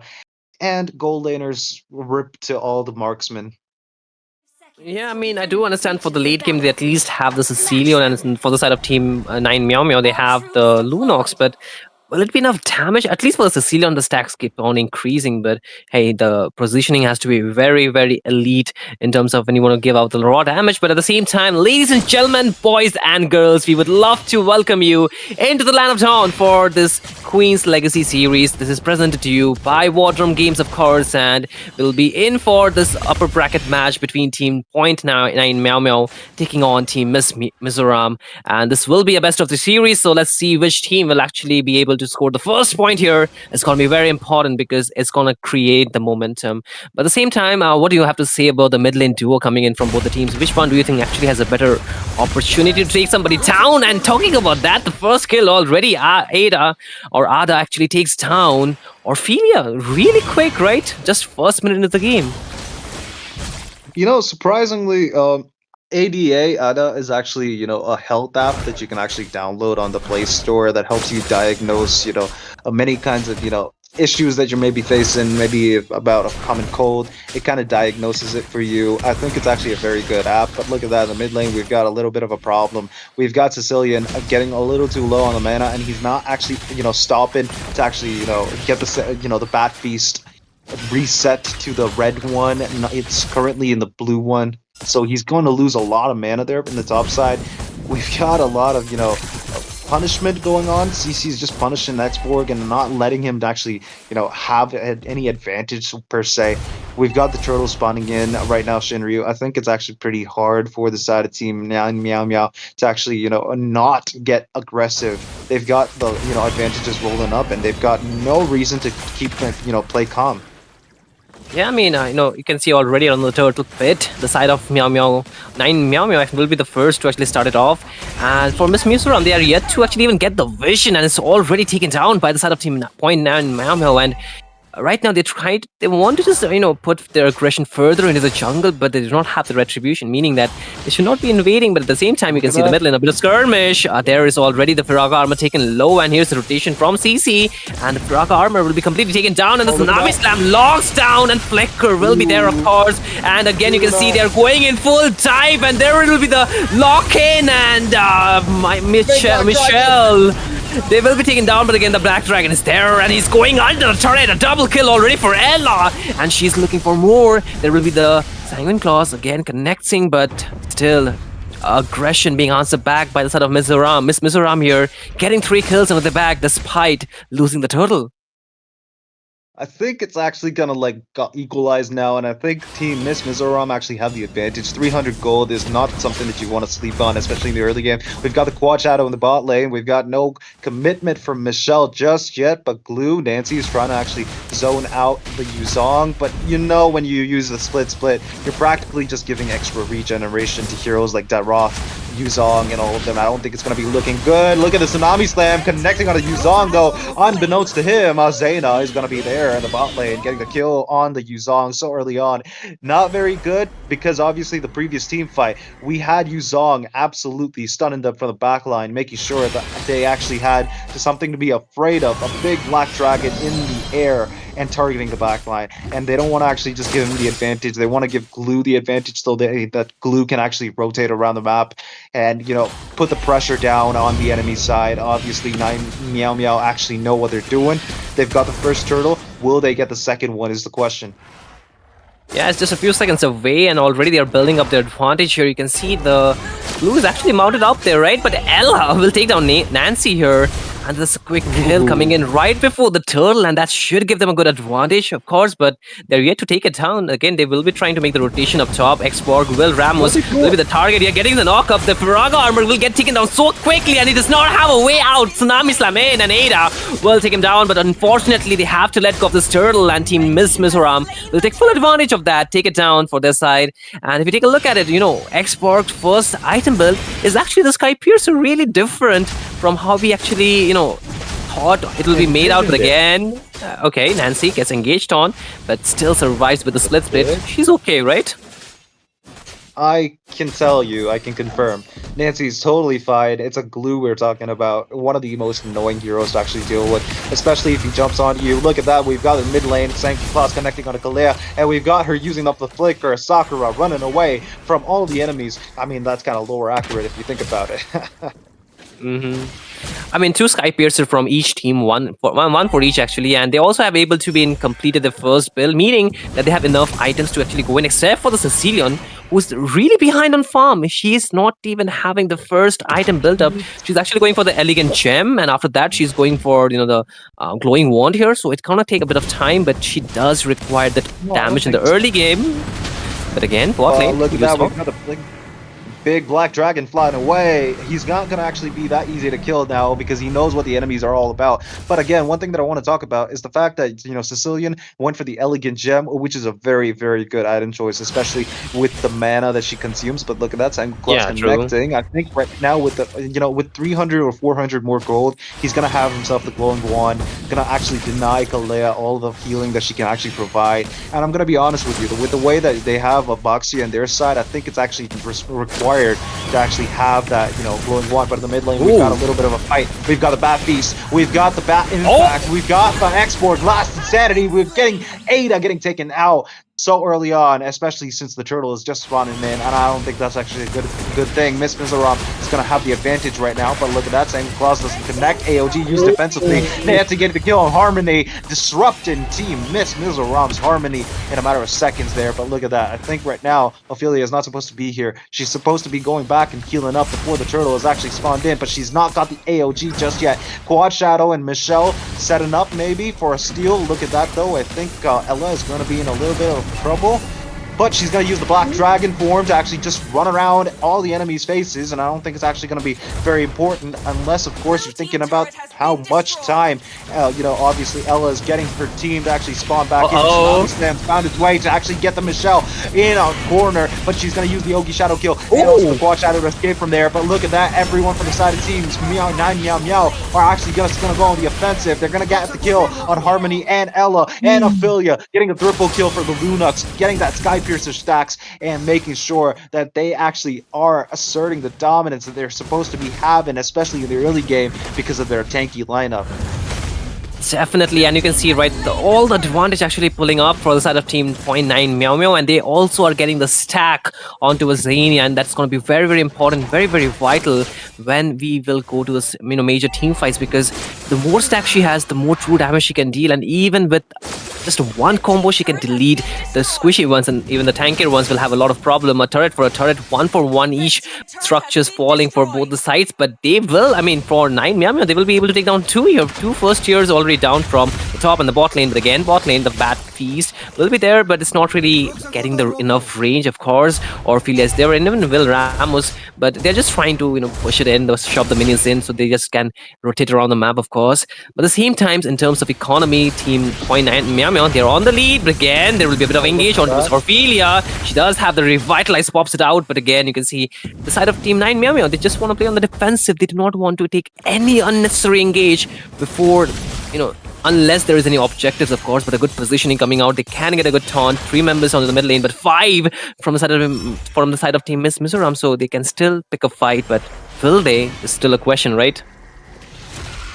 I don't think they should, but look at that. The Bat Feast absolutely wasted there. I think Harmony was actually, anticipating something very, very important there happen in the mid lane, but that was just a little too early for that team fight that, never really happened. Not looking very, bright there, but it's okay. Look at that though. We've got the Oh, Unbreakable Fountain in. We've got the CC using up, all of whatever she had. Jump, obviously, nothing else. She didn't have the purifier or anything, but she was able to actually escape. Michelle taking the opportunity in the bot lane to push the tower down, and I think everyone being missing is going to give Michelle the red light to actually just, recall back to the base. I think that was a very good, decision there, but again, it's all okay as long as nobody actually engages and makes an unnecessary trade. Look at that though, mid lane, we've got the Tsunami Slam on the Gacha, and that's going to be an unstoppable, getting Zaina even more Sky Piercer stacks, allowing Team 9 Meow Meow to actually engage on the Lord. But look at that, Ella has been spotted. I don't think it's actually a good idea to continue into that fight because obviously Michelle's in the bot lane. They have no chance of getting the Lord. Maybe with the last insanity they can have a chance, but I don't think it's going to be possible. I think it's going to be Ada that's going to get the Lord, and that's going to be a big problem. We've got Michelle in the bot lane trying to push, but that's going to be Nancy taking down Harmony, and Ella trying to run for her life because 3 people are going to find a way, find a way to actually find her, and that's going to be a takedown. Akiko getting the kill on Ella. Dude, Michelle is not interested in taking the turtle at all. yeah, I mean, again, there will be knocked up by Pie. Tsunami Slam locks her down, and she might get taken down, but again, the Shogi Shadow Kill is there. She will be able to find an escape. Of course, Orphelia is there with the Revitalize, but she gets knocked up, and there is a glue with a mounted form, and Michelle will not have a wave out of that, but the last Insanity will take down Ada. Jungler for jungler, but again, the Immortality will be lost from Will Ramos, but Orphelia is the target for Akiko, and she will take her down for sure. But at the same time, the Lord is marching down from the mid lane. I feel Michelle has done a good job with the split push. However, the team needed her for that Lord play, for that Lord fight. Unfortunately, without the Lord, the advantage will be there for the side of Team Point 9 Meow Meow, and they will take full advantage of that. They will be trying to open up the map a lot more and just get fully advantage of more map space, making sure they can take away the resources, the farm, and even pressurize the side of Miss Mizoram to play under their base inside their turrets, because if they do that, they will not get enough farm to actually try and contest for any kind of objective. But again, Michelle wants to go in with the Ogi Shadow Kill. Did she pick up the purple? Yeah, she did. But again, hey, for the team, they're still a bit, thinking, or they're just, making sure that they do not make any kind of mistakes before they take any kind of major engages, because one small mistake and the ball can just be, the ball can just change the court, right? I mean, the person will be hitting the ball wins here. Again, Michelle might be the end of the road for her. Okay, she survives. It's not going to be the case, but look at that. The Bat Piece is going to do a lot of damage, but look, Blue is just going to jump on the enemy, and he's going to get taken out. Nancy out of the picture. Will Ram is getting the kill, and we've got Ella jumping back into the fight, but it's not going to be wise if they actually just keep losing up most of their, resources, the spells, and just, taking down a little bit of HP from the tanky enemies that they actually are facing right now. Now, 9 Meow Meow have the advantage in the early game, but they will definitely lose it pretty soon. Look at Michelle. She's on fire, dude. She's actually just split pushing, making sure she's not actually getting taken out. She's not risking it, but making sure pressure is being built up, and everyone from the side of Team 9 Meow Meow are going to be split apart. They're not going to actually stick together if, obviously Michelle is actually threatening to actually push the towers. And again, we've got X-Board right now with the Ice Queen wand, which is going to make it even harder for low mobility heroes like Kalea, Nancy's Glue, and CC, and obviously Buxia to escape. I think it's actually pretty hard for them to actually escape against someone with an Ice Queen wand. But look at that, we've got the Tsunami Slam onto Yuzong, but she's going to actually escape. We've got Ella in a tough position. She's going to use the Black Dragon form to escape, and we've got right now a little bit of a fight going on in the mid side of the map. It's going to be Will getting the kill on Carry Pie, and we've got big problems right now. We've got Apoxia jumping in on Will, and I think he's not going to be able to survive. Zayna getting the kill and making another stack happen for her Sky Piercer in the backside. We've got right now was Lunux taking a lot of damage, but somehow she survives. Yeah, she has a good sustenance with her, the region that she can find with a force. I feel Harmony does require a bit of farm because she's really behind on those stacks, and at the same time, she's very vulnerable and susceptible to those ganks because she's on a purify, right? And anytime she gets engaged on, she does not have a way to reposition her to a better place or to a safer ground because there is no way to actually get out from the pure damage the side of team zero point 0.9 Meow Meow can do. Of course, Lunox have 50 stacks onto a Sky Piercer, really feeling good. You can see 4 items already built up for her, and she's just waiting for the final one. And with that away, I feel even right now she can deal enough damage to take down even the tanky members. The front liners, Orphelia too, should be, can be the target for sure. But again, with the Lord in the Land of Torn, I feel zero point 0.9 Meow Meow, they might just try pressurize the side of Miss Mizoram to just bait some of the major skill or the long CD skills, the one that can give a lot of AoE support or the AoE Ophelia? I mean damage, but no, the Lord, man. The Lord is like every time you can see 9 Meow Meow, they're so much in control of those objectives that the side of the Mizoram, they have to just let go. And because Michelle is not really, getting too much of a room to actually try and go inside to go for the steals, which is not, the problem because she can use the shadow to go in and just go for a quick steal, but she's not making those attempts. She should be making those attempts because at this point, if you give the Lord away to the other team, when you're already pushed to your inhibitors, it's going to create a lot of problems, right? And anytime you are giving the Lord away, there is a proper engage with Keropai, with the Tsunami Slam, and also with, Zania having enough stacks, right? That crucifix, they're again going in. We've got Ophelia getting taken out by the Tsunami Slam, of course, getting Zaina another stack in the Sky Piercer, and Team Miss Mizoram don't really have any damage or anything to actually counter all the tankiness that Team 9MM are bringing to the table. They've got no options to actually burst them down. They've not got a proper jungler for the current situation. We've got right now Ogi Shadow Kill on the back line, making sure Akiko is going to get taken out. We've got the Lord on the top side, and everyone inside of Team 9MM are trying to push it in. I don't think it's going to be very good if they actually, force it even more, because obviously Team Miss Mizoram are going to get... Wait, now that I think about it, a 9MM versus MM. Actually, really funny, right? The acronyms actually kind of connects. But with this one member being taken down, that is Akiko not being on the map, she'll be there, of course, in a few seconds. But it's going to create a bit of pressure for the side of Team 9 Meow Meow. And, they need to just play a bit defensive. Yes, they do have the items locked in for most of their heroes, completely not well, but close enough for their final items. They still can be punished if the positioning is bad, one, or second, if they're overextending, because a lot of the times it's going to be the problem of this Michelle with the Hayabusa. She can go for the split push, but again, Tsunami Slam under the turret. But okay, last insanity. I think she should be okay, but again, going under the turret is not a good call, right? Oh.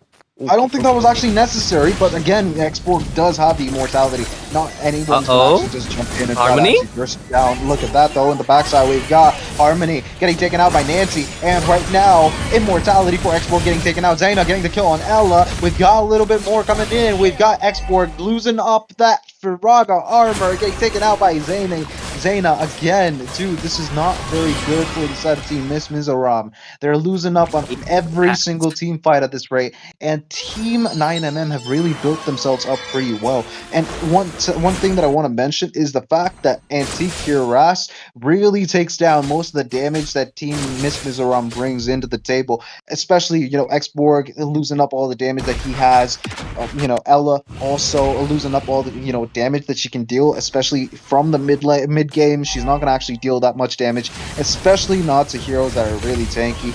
And obviously, Harmony not having the Wishing Lantern ready early on. Oh, look at that. We've got Tsunami Slam used on Ophelia. Forcing up the AOG, not very good, because obviously they've lost the one thing that they can actually use to engage on the Lord fight, so they have to lose up on this Lord too. 17 minutes. You could have stalled it for an 18-minute Lord, but it's okay. You've got the Lord coming in. I think it's going to be in the top lane, obviously, because the damage on the top tower, tier 3, is the highest. So Lord's going to march on the top side of the map, 37 seconds for it to cross over from one base to another. And obviously, looking at the items, I think, with the way the team of 9MM have built themselves up, Team Miss Mizoram are not going to do enough damage to actually, chunk them down fast enough.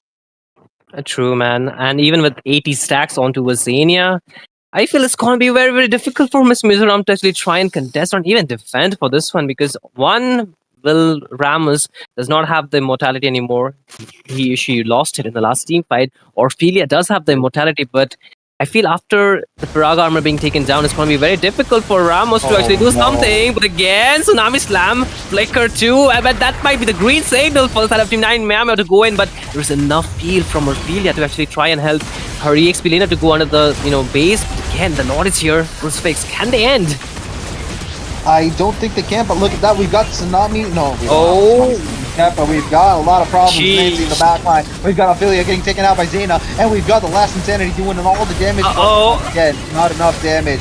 Zayna getting another kill, finding more kills. I think right now with the way that Ooh. Harmony gets the kill, shut down on Zayna Finally. finally. Whoa, And we've that's got it big. right now. Michelle's jumping in, completely countering up every single thing that Team 9MM have actually just been putting up. They've got 3 kills down. Team Miss Mizoram have finally found an opportunity, a window of hope to actually turn this around, maybe.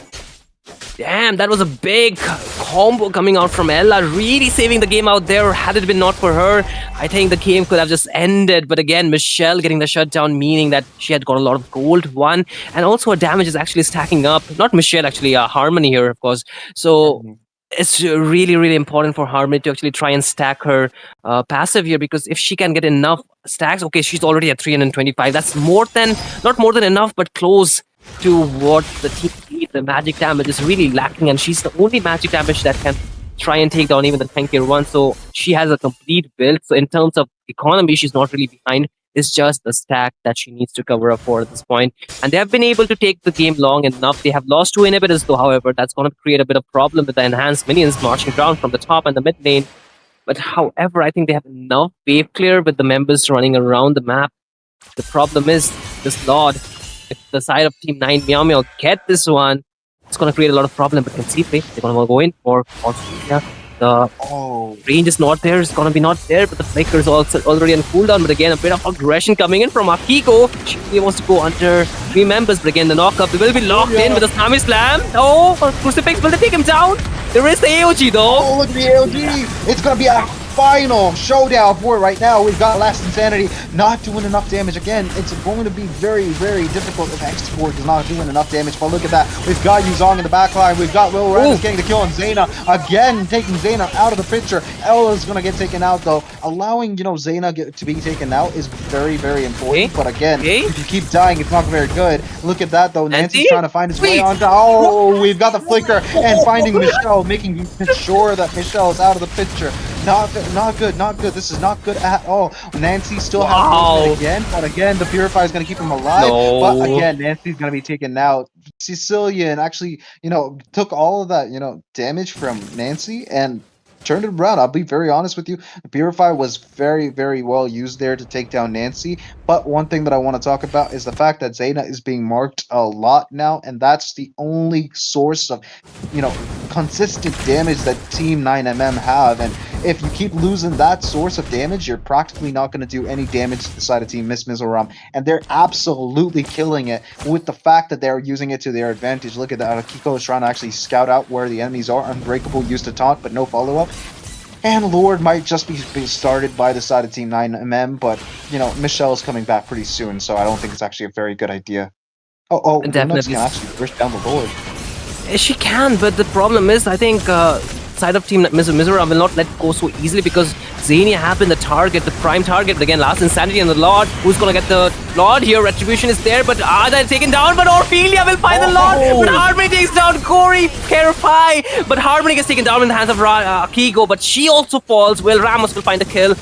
1 4 2 is 3 is the trade, but the ball is in the court of Team Mizoram. They got the Lord and they have the advantage. Can they try and turn it around? It's a question because the minions are marching, although they do not have the inhibitors, but this is still a very big green signal for them. I don't see enough space for the 2 of those members to actually try and clear it down, right? Because see, the mid lane is actually getting pushed in, enough zone from Orphelia. She does not have that, AOG still, but the turrets are really falling quick. But again, Nancy wants to go and try to and do something kind of Hail Mary play here, but she's getting really low. Can she survive last insanity though? Oh, No, no. will Ramos take it down? The Lord is in the base, but Zania is all by herself. Black Dragon here, AOG 2, Brilliance is 2, but the base is the target. The Lord still not cleared, and that might be it. That's the turnaround. And Miss Mizoram actually wins it out. What? Victory! Dude, that is one of the most exciting matches that I've seen in a while, and I'm gonna be very honest with you. I am absolutely stoked that I've seen it in the Queen's Legacy series. Because obviously, most people actually look down on women, but damn, this team is absolutely on fire. And look at that. Both of the teams don't have a single silver or a single bronze. They've got only golds and MVPs, and I kid you not, this is absolutely crazy, dude. I'm still speechless, man. Like, you had so much lead here, like for 9mm. It was their game. They could have just won it out, but that overextension inside the base, and even at certain points, the Lord fight, especially, they lost so much momentum. And even every time Xenia was getting killed down, I think the punishment, or not even the punishment, the advantage the side of Team Miss Mizoram could get, and even the time Harmony was getting enough stack, that was the green signal too, right? Even though she was not doing too well in the early game, but in the later half, she pulled up. Even well, Ramos actually, the EXP lane is doing a lot of work there, but especially I would say the rest of the team also, Ella as well, doing so much, man. But I'm still speechless. I'm flabbergasted, man. Like, how, like, they just one mistake and the game gets over, man. Like, crazy, right?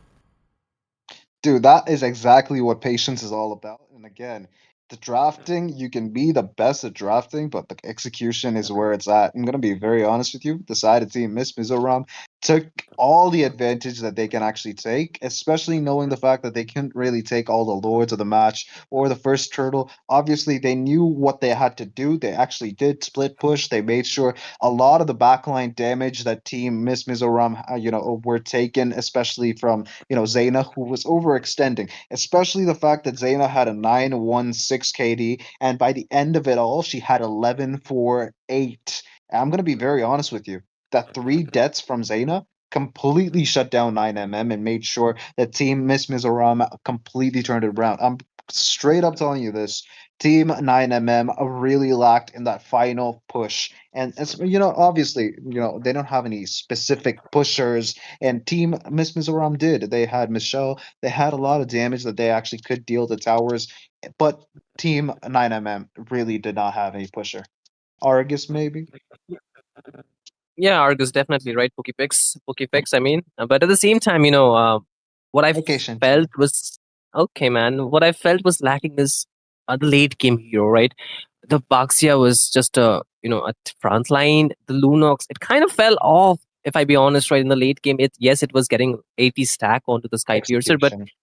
yeah, I It's mean, at hard. the very, yeah, I mean, they tried to go all in for this last fight, but it kind of not really gave them the prize they were looking for, or the reward they were looking for.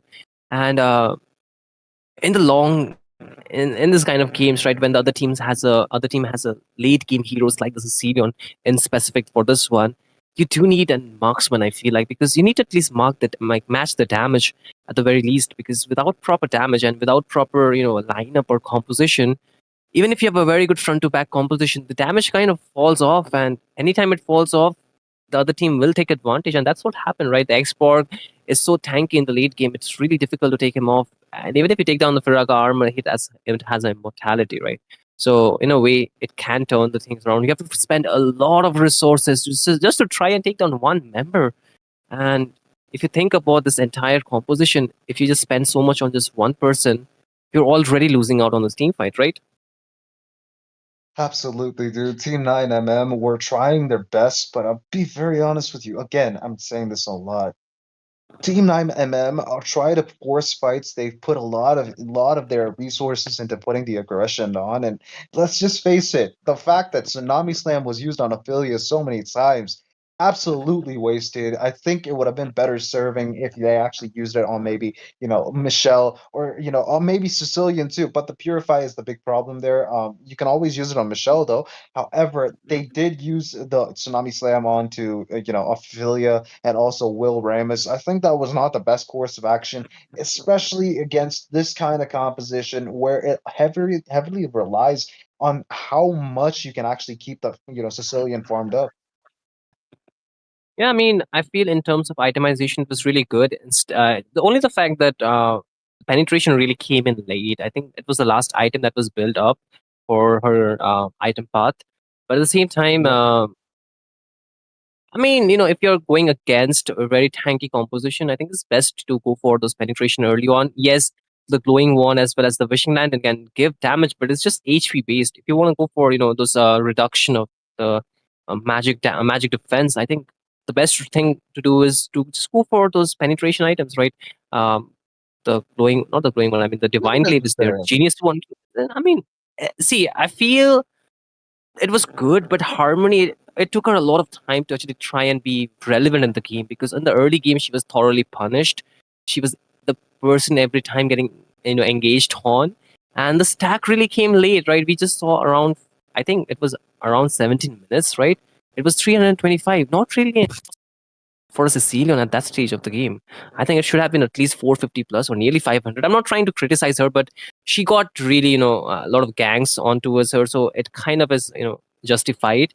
But I feel Yeah, the true. damage, if the damage had come early on, I feel the side of Miss Mizoram could have just, um, end the game pretty quickly or even try and contest for a lot of those things. It's just a situation that I'm trying to tell you guys.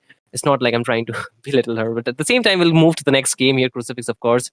The second game has to be there, right? This is the best of three series, of course, and we need to see what will they be doing, of course, for this match. The side of team Miss Mizoram, they have a 1 point advantage. This could be their game. They have the game point, of course, here, but I feel nine Meow Meow, they might just turn it around because last game they had the advantage throughout. It was just the late game where they fumble and the game turned around, right?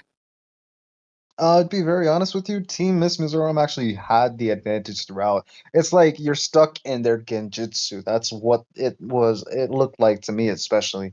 Team 9MM did really have the game, but the aggression that they were putting was a little too off the charts. They didn't really need that much aggression. But look at that. We've got Miss Mizoram banning out all the mid laners, and I think 9MM have decided on banning the CC. I don't think Akiko really wants to actually get the CC on again in the XP lane, but you could always go for the, probably, the gold lane CC. I think it's still valid, especially since knowing the fact that, Xborg was actually absolutely prominent in the previous game.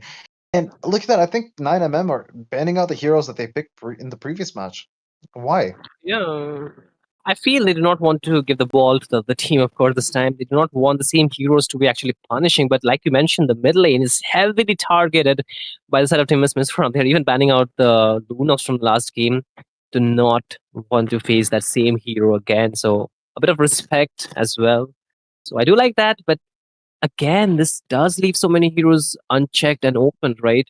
So even though Miss Mizoram can pick one, they're giving two to the other team. So is that a really good call to just ban all the mid lanes in this game?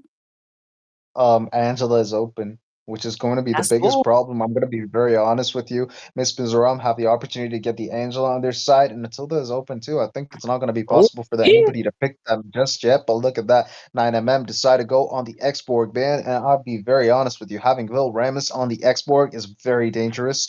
And I think still True. 9MM are deciding on going for that, tanky composition. I think that's what they're actually planning on. But Miss Mizoram, will you pick the Angela or will you pick something else? Is the question. Um, I mean, what other heroes can they go for except for the junglers that are left open this time? The Lancelot, the YSs, but I think they will get one regardless. So they're okay with letting go of those heroes. But the Angela is something that you cannot really let go of. I feel after banning three mid lanering heroes, you should just take the opportunity and pick it up, right? Fair, but which side are you on? Are you on side of Team YSS or Team Lancelot? I believe that both of the heroes are prominent, and especially in the right hands, they're absolutely chaotic. but both of them do have their own, vices. They have their own problems. Like Yi Sun Shin cannot really deal with a lot of heavy CC and maybe targeting heroes, maybe like the CC. But that's not the case. We've got CC getting banned, and I think Team Miss Mizoram might actually just decide on going for that Fredrin jungle.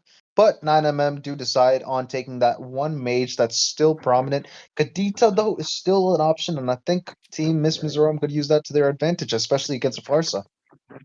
I mean, true. I feel it's best to just keep the Angela in the mid lane, I feel, instead of the rumor, because it's very difficult to actually try and open up the map with that kind of hero because she's very vulnerable and she's very squishy, at least in the early game. And if But you've she's got the getting, option.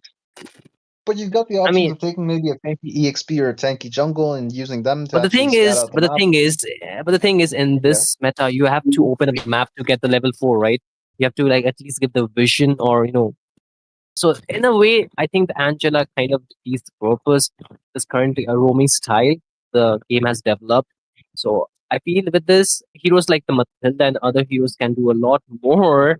But talking about Matilda, like that is a different story. Right now, the Alice will be the one getting picked by the side of team Miss Mizoram, and alongside that, they have a Irtil too. So they're going for the marksman this time. Last game they did not pick it off, but this time they're actually picking it up, and I do like that. It's very difficult to catch and a very good laning hero, I would say.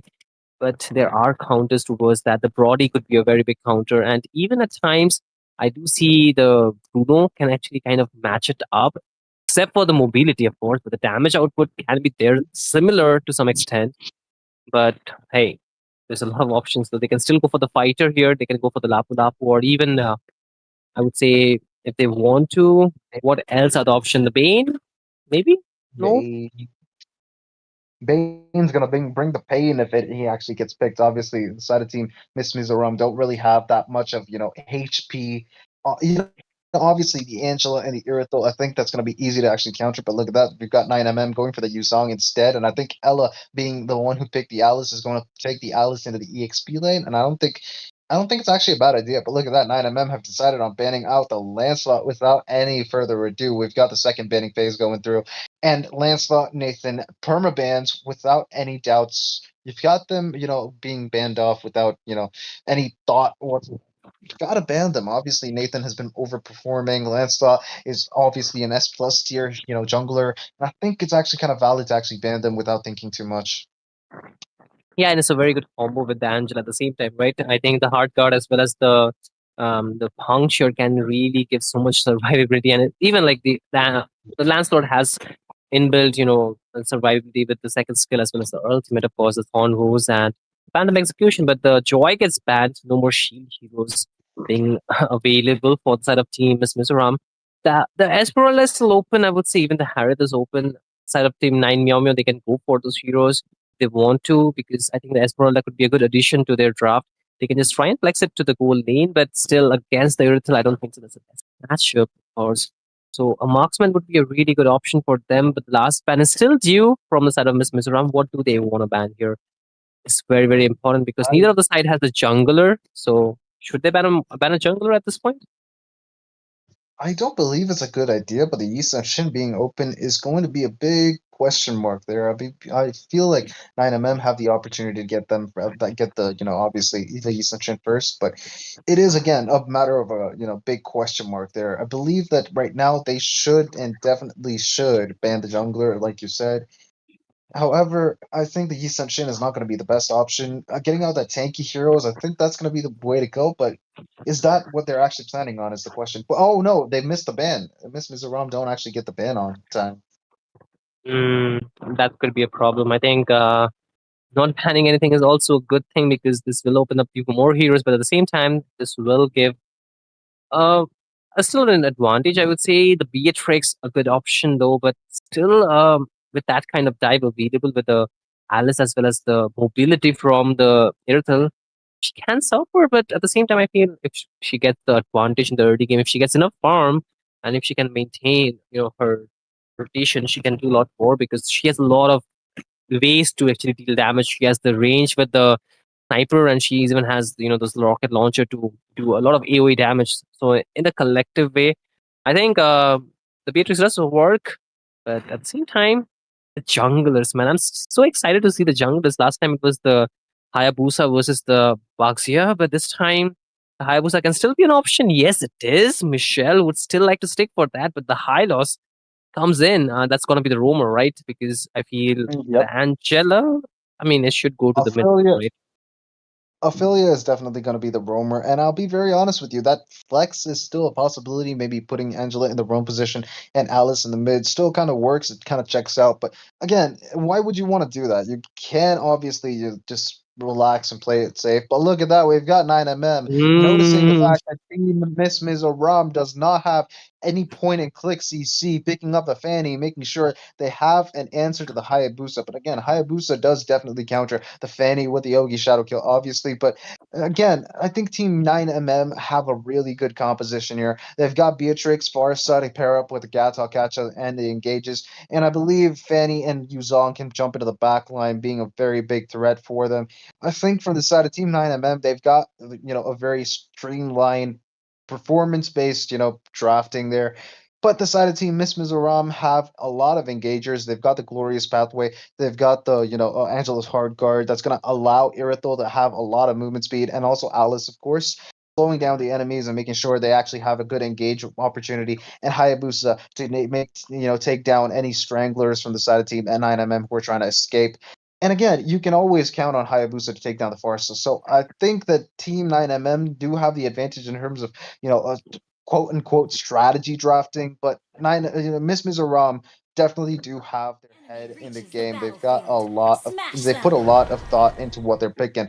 But look at that, guys. We're back into the land of Dawn for one more exciting game. Miss Mizoram versus 9MM, 9 Meow Meow. And I think we all know what happened in the previous game. 9MM had the advantage, but they definitely did lose. With the way things are right now, Ada with the Fanny, I believe that's going to be a big threat. Do you think it's going to actually make much of a difference right now, Shin? definitely. I feel because of the mobility that this Fanny can offer in the game, I think a lot of the people are actually excited to see Ada on the Fanny. So it's actually making the wishes come true for a lot of our fans. But at the same time, we'll see how this game go. The ball is in the court of Team Miss Mizoram. They have 1 point, but 9MM, they're not here to back down. They're not here to lose at the same time. Even though this might be the upper bracket, they are here to win. So let's see how will the second game go. And ladies and gentlemen, this is a very important game for both these teams to actually maintain their run or even, the advantage that they can. But at the same time, a bit of skirmish coming down the bot lane. Okay, Nance is getting chunked low, but the Shah residue will be there. But the flick really instantly burned up by Ella just to survive or just to get away from the harm's way. Zania with a good rotation. But at the same time, the team that is going to be Miss Mizoram giving the advantage, not the advantage, the rotation to the bot lane, making sure that their EXP laner is not really unchecked for. But the gold lane will just have their gala time, man. They will just be farming, just waiting for the sweet level items lead or those level leads. And after that, they want to engage. But again, the rotation, a really aggressive rotation coming from the side of Team 9 Meow Meow. They can try and take down Will Ramos. She does not have any intel on that. Fanny wants to go in. A lot of damage coming in, but she still survives. But again, the first blood this time. Ada takes it down right before the turtle. But they're losing up on the positioning of the turtle side. But again, it's Ada with the Fanny. Obviously, that's going to be a big threat. And because obviously she can just swoop in, get the retribution time, and make sure the turtle goes into her pocket. But look at that, we've got the bot lane being a bit too overextended. But Michelle's gonna find a way to get the kill on Nancy, making sure there's an opening. No EXP laner for the turtle fight, but I don't think Michelle's actually planning on taking the turtle just yet. And I think Ophelia is trying to scout out where the enemy Fanny is. They're not gonna actually just give the free blue buff. They will actually. Unbreakable though is gonna actually catch 2 people. But look at that, we've got the feathered airstrike in the background. Glorious Pathway used to escape, and I think it's actually good with the way the AOG connected on 2 people. But look at Harmony getting taken down by Ada, and we've got Ada finding another kill on Ophelia, and Michelle is not going to actually have an opening to get the turtle this time. Team 9MM are keeping the advantage going, especially in this game. In the previous game too, but in this game also. They've got the advantage rolled in, especially with the Fanny on the blue buff and no point and click CC, making sure there's a threat to Fanny and her raid in the air. I think that's actually pretty dangerous. Definitely, and so much advantage just by Ada, but again, Ella getting really low, the Shah residue chunking down that HP, but Ada smells that, the low HP target, and she wants to go in with a steel cable here, go in with the cutthroat, but does not secure the kill. A bit of tankiness coming out, but up top, Zania played. gets punished. Michelle with a good rotation, but again, they're trying to lock down Keropai here, but she still walks out. And again, Ada's back in action. She wants to find another target, but who's it gonna be? Michelle does not have the shadow kill, but she's still safe. But again, you can see the minions are getting pushed in, but I feel the side of Miss Mizoram will not just try and push that aggression again, but bot lane, Nancy taking that advantage of the low HP target, force her to recall, chunking that gold plate down. So getting a bit of gold, making sure her team's kind of lead in terms of the goal lead here. As you can see, they're starting to build up a small lead, of course, 9mm. And with Fanny already having 3 kills, Crucifix here, I feel that this Fanny can actually try and snowball this game quite easily.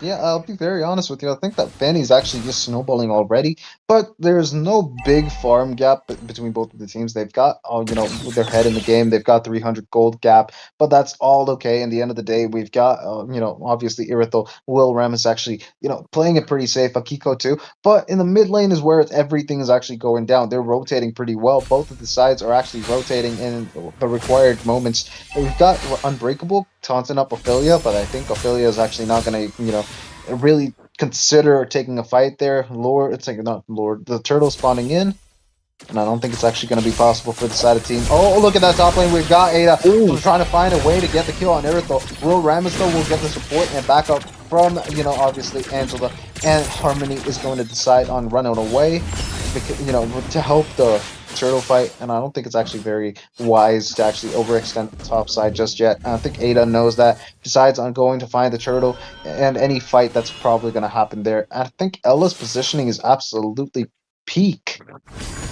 Definitely, I feel again, but Ella gets engaged on these. You actually mark her down really low, but able to walk out. But again, feather air strike, but Ada will find that kill, the cutthroat, right at the target, the assassination. But Akiko gets taken down 1v1 of the top lane with the help of Harmony, of course. At the same time, the turtle fight does not really stop. Ogi shadow kill from Michelle. He's trying to survive, but she's really low on HP. Black Dragon here. But again, Ada will go in and find the unstoppable. And she's really unstoppable on this Fanny, and they get full access to this turtle. And they should be able to really get it pretty easily taken down. But at the same time, you can see Will Ramos pushing the top lane. So a turtle for a turret, as well as the gold laner. I think the advantage still remains, but still the side of team 9 Meow Meow walks out with a better trade, of course.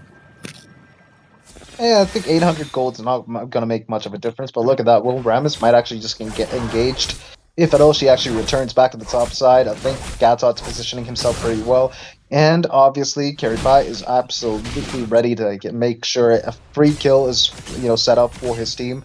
I think Beatrix knows this and makes sure that you can actually, push the tower to the top side, especially with the help of Zaina. And now she's deciding on backing off, which is a good decision. You don't overstay in a lane. And Akiko is trying to... I don't think it's going to be very good if Akiko actually stayed even for a second longer. True, I feel at this point they should start marking Will Ramos. She's really farming freely at this point, and farm Earth in the late game is really going to hurt, even to a Fanny.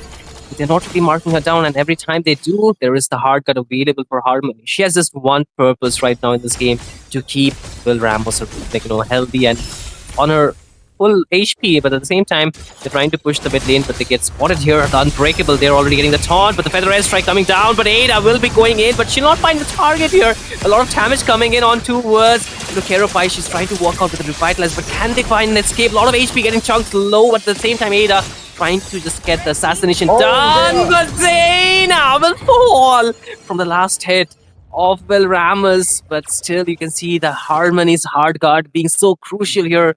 And because of that, Will Ramos, but again, bot lane 1v1, the assassin was assassin. Will we see something, some high mechanics gameplay yet? I think they're just trying to push the waves in.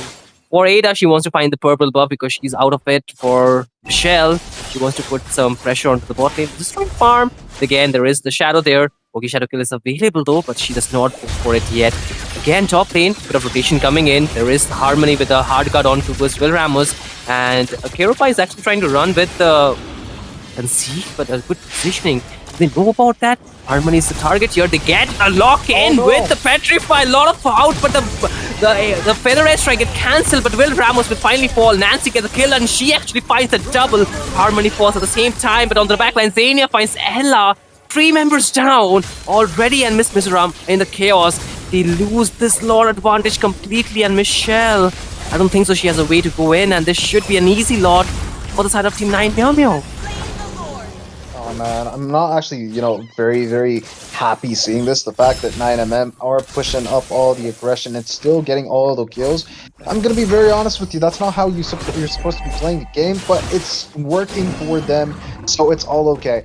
8 kills for the side of Team 9mm, and they've got 3,000 gold going on for them. And I don't think it's actually, hurting them in any way. But look at that bot lane. We've got the Ogi Shadow kill, but Ada is able to swiftly escape with the steel cables. And in the mid side, we've got Ophelia getting a little, too close to comfort. I don't think it's actually a good idea. But Heavy Crossbow is there to save the day, making sure that mid lane's going to be staying alive and healthy. But look at that. Everyone's switching over to the bot lane, trying to push that. But Michelle's the only one there. I think it's going to be a very, very, very bad decision if Michelle is going to get caught here, but look at that, the Unbreakable being used up, and I think the 4 quad shadows there is going to be a questionable situation for the side of Team 9mm, but look at that, we've got no Ogi Shadow kill just yet. What the hell is that? No. We've got a monster kill for the side of Team 9mm, and getting a kill onto the Harmony there, we've got, obviously Yuzong, Nancy, doing absolutely beautiful there. Man, it was not really necessary for Harmony to actually just go for the hard cut. It was already too late. And because of that, she also get taken down. 2 members down, meaning the advantage will still remain for 9 Meow Meow. They can try and open up the mid first tier. They've already taken down the first tier from the top in the bot lane. The mid tier stand, but again, Will Ramos get engaged on the hard gun is already available, so they will be used, but Orphelia gets taken down in the hands of Akibo. At the same time, the waves get cleared, so they are still holding on to their high ground here. At the same time, Ada does have a good window, but she does not want to go for kills anymore. She wants to push or pressure the map from the side lanes. At the same time, you can see a lot of rotation coming to the top lane. I think Miss Mizoram, they're already aware of that. They do not want to just take a bad rotation here, of course. But at the same time, you can see the gold, right? The economy is completely in the hands of Team 9 Meow Meow in terms of items. Also, they will have the lead, of course, with the gold being in their pockets. So in the overall gameplay, you can see the only advantage that the shadow kill is there on the mid lane, but okay, it's still okay. You can see the farm actually being the highest or nearly enough or close enough to the Ada's farm, but AOG here, Orphelia is the target here, Crucifix. Look at that. We've got Ophelia getting taken out. We've got the Glorious Pathway, but no use. We've got Akiko getting the kill on Harmony, and also Ada getting the kill onto Erythro, which is very bad. But look at that. Alice is going to find its way to get the kill on Ada. Finally, after 7 kills and dominations later, we've got Ada getting taken out. But still, that's a 3-for-1 trade, and Team 9MM are going to take the advantage of that. Take down the mid lane tier 2, and obviously they've got the advantage rolling on the mid lane and maybe the bot lane if they push the bot lane tier 2. But now they've decided on going for the top lane, which is a good idea. However, the Lords, just spawned in, and I don't think nobody's actually ready for it. But look at that Unbreakable, taunting in. We've got right now Ella actually getting a little too close to comfort. Their airstrike being used up, and I don't think it's actually going to be a very close quarters match. I think both of the teams are going to decide on backing off. Ada is going to defend the bot lane, which is kind of what you have to do, especially in the previous game with Michelle split pushing. We've got Ada finally being, able to actually counter that split push, which Michelle's bringing to the table. And finally, we've got, obviously Akiko getting that, what do you call it? The Sea Halberd? Yeah, the Sea Halberd. And also, Will Ramos does have a lot of items in her pocket, but again, you've got to wait until you've got the Malefic gun. True, man. I feel it's still a long way to go for the maximum damage output to be out there. But Ada gets engaged on with the Shadow Kill, but still, not the Shadow Kill actually, with this Shurikens here and the Shadow. She's able to cable out, but the Lord is still a stalemate. Both the teams are waiting for a very good setup. You can see the position from the setup team 9 Meow Meow. They have a very elite positioning, and actually, the taunt will be there with the Unbreakable, and Nancy wants to engage on towards Orphelia. She's low, but she still has the hard guard revitalized, and also the ulti from Harmony at this point. Hayabusa has 0 stack. I mean, I don't think so. She has stacks on towards the Sky Piercer, but again, a full engage coming. Ada wants to go in, but is it the right call? She's just going for a bit of poke damage here, but still able to walk out with the seal here though. but they do not find a target. Not still there is just long game. The slow push is taking place from the top Oh, lane look at that. for both this team. But again, the feather airstrike is there. But look at the backline. Oh, Alice goes in actually. A good set, but not enough damage. The glorious pathway dropped down. At the same time, the black dragon will be there. The AOG comes back. Will Ramos gets locked in, but not Will Ramos. Michelle gets locked in, and she's able to just use her okay shadow kill. But the petrify will be there. And is it enough? Yes, it is enough. Hero Pie gets the kill. At the same time, not damage being pushed up, and Hero Pie will be fall 1-for-1, but it's 2-for-1. Michelle and as well as Ella falls. And at this point, Ada is trying to run the heavy crossbows there, but it's going to be enough. Orchid is still trying to run the feather airstrike once again, but the airstrike is just going to be used to clear the waves. Lord is still not taken down, man. What are they fighting for at this point is still a question, because they're just getting the kills, but the objectives, they're not getting taken down, and the slow push still taking place from the top lane. 9 Meow Meow, they need to take it down fast. I mean, to be fair, I think Meow Meow don't really have that problem just yet. But look at the heavy crossbow. It's not going to find its way to actually get the Lord, but it's going to get to the kill on Nancy, though. But I don't think that's actually a very good, good course of action. It did, however, sort of, soften the blow that the Lord did onto the side of the... Oh, look at that. We've got the wall spam, but the customer is going to get the kill onto Will Rabbit in that nick side that they needed to. Lord marching in the mid lane, and I think it's actually going to be a very, very close match. The mid lane is going to actually get taken out, maybe, but I think with Ophelia being there, I think it's going to be defended pretty well. Grenade again, Ada. Right now. Oh, look at the Lord stopping Ada in her place. And we've got the AOG and also the Feather Airstrike, but I don't think it's actually going to do any damage. Heart Guard onto Ophelia, obviously. Keeping her alive is going to be very important, but with the way that they don't have Will Ramis, with them right now, it's going to be a big problem. They can't really, clear up all the waves. We've got Ogi Shadow Kill with Michelle there, but it's not going to be enough to actually, take down all of the super minions. But look at that, bot lane tier 2 is going to be taken out, and tier 3 is going to be exposed, and we've got Harmony in the bot lane trying to defend. Michelle on the top trying to split push, and obviously we've got Ophelia getting taken out by Akiko, and we've got Alice jumping in. We've got the ultimate for the Alice, but Ella's going to be taken out, and well, obviously we've got Will Ramis still alive, but what can you really do? You've got no options to actually jump in. You've not got no front lines. You've got to play safe. You've got no, requirements to push just yet. But again, 7-19, that's absolutely brutal. Brutal indeed, and Ophelia, you can see, right, she's trying to sustain those damage, but it's not really enough for her, even with the items she has. It's just getting, outscaled by the damage output the side of Team 9 Meow Meow is actually putting, and hats off to 8 actually doing so much of her work, so much of the heavy lifting for this game. Of course, her team is supporting her, but she's doing a lot of work. Even in this 1v1, she's actually able to just get the shutdown, like how she did in the top lane against Will Ramos. That was such a, amazing skill, display of her skills. And if she's able to keep that up, I think we are soon going to see a 1-for-1 point for both these teams. Of course, we might just go for a third game. But at the same time, Miss Mizoram, they need to find a shutdown onto us Ada, and they need to find a shutdown onto us Akiko. These are the prime targets. I feel Xenia can get still taken down with, Ella just giving a good set. But still, a lot of probabilities, a lot of conditionings are there for the perfect set to happen from the side of the Mizoram. And even Will Ramos, she needs to survive this onslaught that is being, showered around by Xenia. But again, a 1v1 down board, the shadow already get used just to survive. But Michelle, she needs to be careful. But again, top lane, you can see a bit of skirm. A bit of, I think tussle is going on in terms of map presence. But again, Orphelia wants to open up. But that's a good, okay. Still a fight. Nancy versus Orphelia. They're still okay. But the Lord here, man, the Lord, that's going to be more important. But again, you can see Ada actually pushed the bot lane, and now she wants to take the purple buff while her team just bait the Lord. So this is still a 50-50. But again, unbreakable here. Finding Will Ramis, and I think, Heart Guard's on, Will Ramis, but Ada's finding his way to actually find the, kill on Will Ramis, obviously.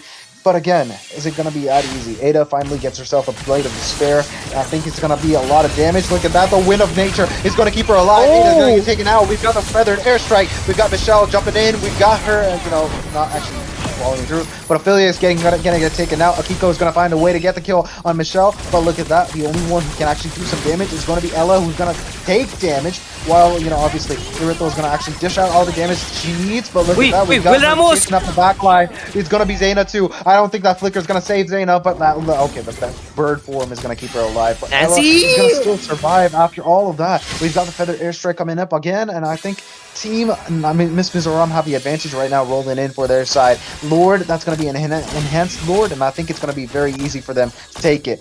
Are they not going to take it is the question. I think they're still going to wait it out because the jungler is still a few seconds away, and Ada is the first one to be actually back on the map. So they're just taking precautions, man. I think that's the best way to actually play this game at this time. If they make a single mistake, it's going to be a lot of problems. At this point, when we are already crossing that 18-minute mark, the gold is above 50,000, 2,000 leads still in the hands of 9 Meow Meow. They still have the ball in I their court, agree. man. I feel. I agree, but when a Fanny just respawns, I'll be very honest with you, she can't really do much without a blue buff, especially after the nerfs that she's gotten. And obviously, if you True. actually get a well-timed Law and Order on Ada, obviously, it's going to stop her in her tracks. You can take her down pretty easily. I think Fanny's not that big of a threat, but again, I with mean, Michelle spawning in, or 3 seconds, I think that was actually a very good opportunity, a window to actually take the Lord down. But look at that, we've got Carrie Pie getting spotted. Ophelia getting spotted by Carrie Pie, obviously, and I think Alice is trying to do the job for her team to actually get the vision scouting is being done, but I think both the teams are testing the waters. They're not actually trying to engage too much. Look at that, the first skill of the Alice going into the bush, making sure the vision is being provided to the side of team Miss Mizoram. They're making sure they're not making any mistakes, which is absolutely perfect at the current state of things. And I think with the way things are, Team Miss Mizoram do have the advantage rolling for their side. true, absolutely true. At this point, the Fanny can still split push, go for a back door. That could be a probable way for her to go do things. But at the same time, the Lord is here, so she has to, make a hard decision here. You can see already Will Ramos actually rotating, but the Feather Airstrike already down. Low HP Orphelia will get taken down. Ada finds assassination this time again on time, but she's still cabling around, just flexing around a little bit. Just, just a bit of warning to the other team. Again, you can see Keropai trying to open up the map. Will Ramos will be the target this time again. Goes in with a heavy crossbow. The knockup from the Lord is there, but again, a lot of damage. And there will be the full damage coming out, but still so much survivability with the feather, with the hard card here. Michelle is really low. She gets gunned down. Akiko is the first to take it down, but Ella is low. She uses her way out, but not enough. Akiko gets the final shot. It's just Will Ramos and Harmon is surviving. The Lord is up, and I feel at this point, there is no way for Miss Mizoram to actually try and do something. But again, Will Ramos wants to do something. The hard got again back up. Akiko is there. So is the rest of the team. It's like a 5 versus 2. The retribution will secure the Lord. 8 are still there. But again, Will Ramos should not overextend here. Without her, there will be no way for the side of the team Miss Mizoram to actually clear the slot push. And they actually take the heat of that moment. They take the heat of the warning and they just back off. But at the same time, more advantage with the evolved lot for the team 9 Meow Meow. I feel we are seeing at least 1 or 2 inhibitors falling here for sure. All 3 of the inhibitors are going to be taken out. I'm betting on that because obviously Team Miss Mizoram can't really defend the towers, but they can, of course, make sure that the side of Team 9MM can't really do much. They do have that tendency of, playing it under their tower, making sure they actually play the defensive game. They actually have props to actually do that. But again, the side of Team 9MM are very aggressive, and I think they might actually just lose up on some of the other team fight that's going to actually occur in a matter of a few seconds. Obviously, we've got the Lord marching in on the bot lane. We've got all the team from the 9MM set up in the bot side, except for Nancy. But we've got no doubts that Miss Mizoram will put up a good fight, and if they don't, they might just end up losing the base. Absolutely true, man. And such a off timing for the pause, right? I feel there will be some issues, of course, that needs to be fixed, but at the same time, the game has been so intensified with every fight and every skirmishes that have been taking place. And at this point, a small mistake, a small error can really change the tide. And with how much lead 9 Meow Meow they have accumulated, and with this Lord push, once again, we are seeing a deja vu from game number 1, right? Crucifix, where they did get the Lord. They went till the base, they took down 2 inhibitors, but still lost. So can Miss Mizoram do something similar in this game at the same time? Because last game they had the Cecilia, and this time they have Will Ramos onto that, Irithel. Irithel. So it's still possible, right? in the previous game, they had the Sicilian and also the X-Borg. You can't really sleep on what Will Ramis did with the X-Borg, obviously, because she was able to chunk down all the HP from the side of Team 9MM. They had a lot of tanky heroes. Again, they didn't have damage or pushers, but right now they do have the Beatrix, which is going to be a big problem, especially since the way that she's been using the rocket launcher. She has been very prominent in team fights. And well, one thing for sure, though, I think that, obviously Will Ramis and his timing and her timing on that Wind of Nature is absolutely peak because obviously we had her in very, very, very predictable situations, and obviously she was able to come out on top, making sure she stayed alive, especially against Ada, and also, what was Beatrix's name again? Beatrix. I'm just Akiko. gonna call her Beatrix. Akiko, man. Akiko, Akiko. man. Yes.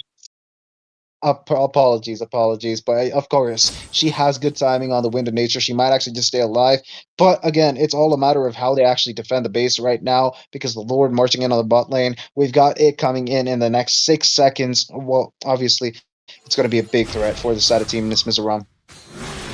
Absolutely true, man. With the inhibitors already getting pushed in with the waves, it's gonna be a battle for the defense for them at least. But again, the Lord here charges in. The inhibitor fall, the AOG dropped in, but just for the zoning, even the Black Dragon form is there. You can see the glorious pathway actually on the wrong side just to slow down. Lord push along with the minions. They can actually trade down with Will Ramos having that heavy crossbow. And even not Miss Mizoram, but 9 actually not try to push it in because they did not have the best sync with the waves, of course. The mid and the top lane, they're still to be pushed, and the inhibitors are still standing but on low HP. I feel they cannot really take it down anytime soon. So they should be playing the discipline route with, of course, Ada does not having the feather air strike down there. There will be the immortality loss, but Michelle actually falls in the damage of Zadia. But at the same time, the glorious pathway once again being used, and the base, not the base, but the inhibitor is the target. They will take it down. But again, Orphelia really trying to tank all that in, soak all that in, being the sandbag of the team, still holding it on. But they did lose their jungler, and now the mid lane in a problematic situation. The AOG once again being used, this time locks down one, but again the feather air strike drop down. Ada wants to go in, the hard guard being used, and Will Ramos will be falling, but there will be the rocket launcher being used, and Harmony falls too. Now Ella is all by herself, but it's not going to be enough as the side of 9 Meow Meow will equalize the score and bring us to a game number 3. Oh man, Victory! losing up on the fight in the top side. I think that was the biggest problem there. That led to a snowball from the side of Team 9MM. They had the advantage rolled in on. They actually took it every single advantage that they could actually take. One by one, everyone from the side of Team of Miss Mizoram actually took a big L, especially Will Ramis, because obviously the whole game revolves around Will Ramis and her ability to actually do damage, but that was not enough damage at all. I'll be very honest with you. I think the one thing that she could have actually taken would be the Great Dragon Spear to increase the movement speed, especially against obviously these guys. You could catch Zaina, you could catch Akiko and do a lot of damage to her too, and you can actually evade whatever Carrie Pie was actually bringing up to the table, especially the Unbreakable. And well, obviously Carrie Pie deserving MVP because she was able to actually set up a lot of good kills with that Unbreakable. And that last team fight, obviously, where Will Ramis was taken out, all Carrie Pie's master plan Absolutely, on that. man. Absolutely.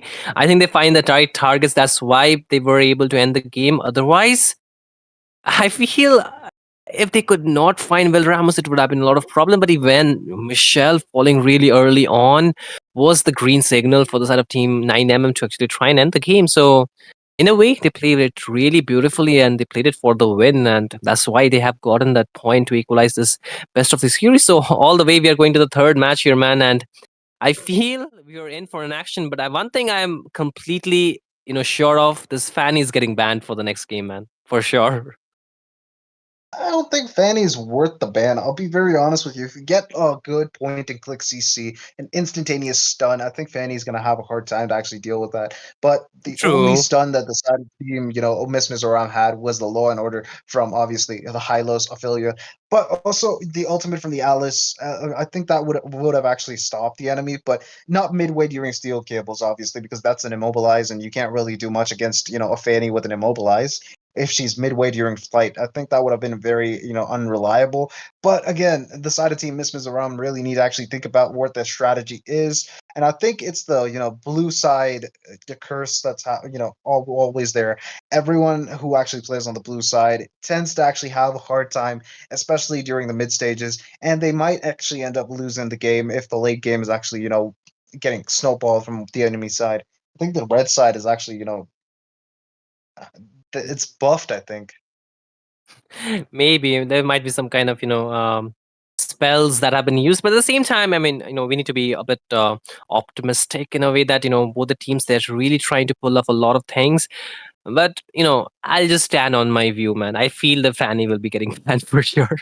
This time for sure, because after what she did in the top lane against Will Ramos, I don't feel like leaving the Fanny open would be the best choice given how good Ada is on that pick. Banning three mid lanes is just overkill because there's still a lot of heroes for Xenia to actually pick from, and I don't think so. You can actually ban her out completely.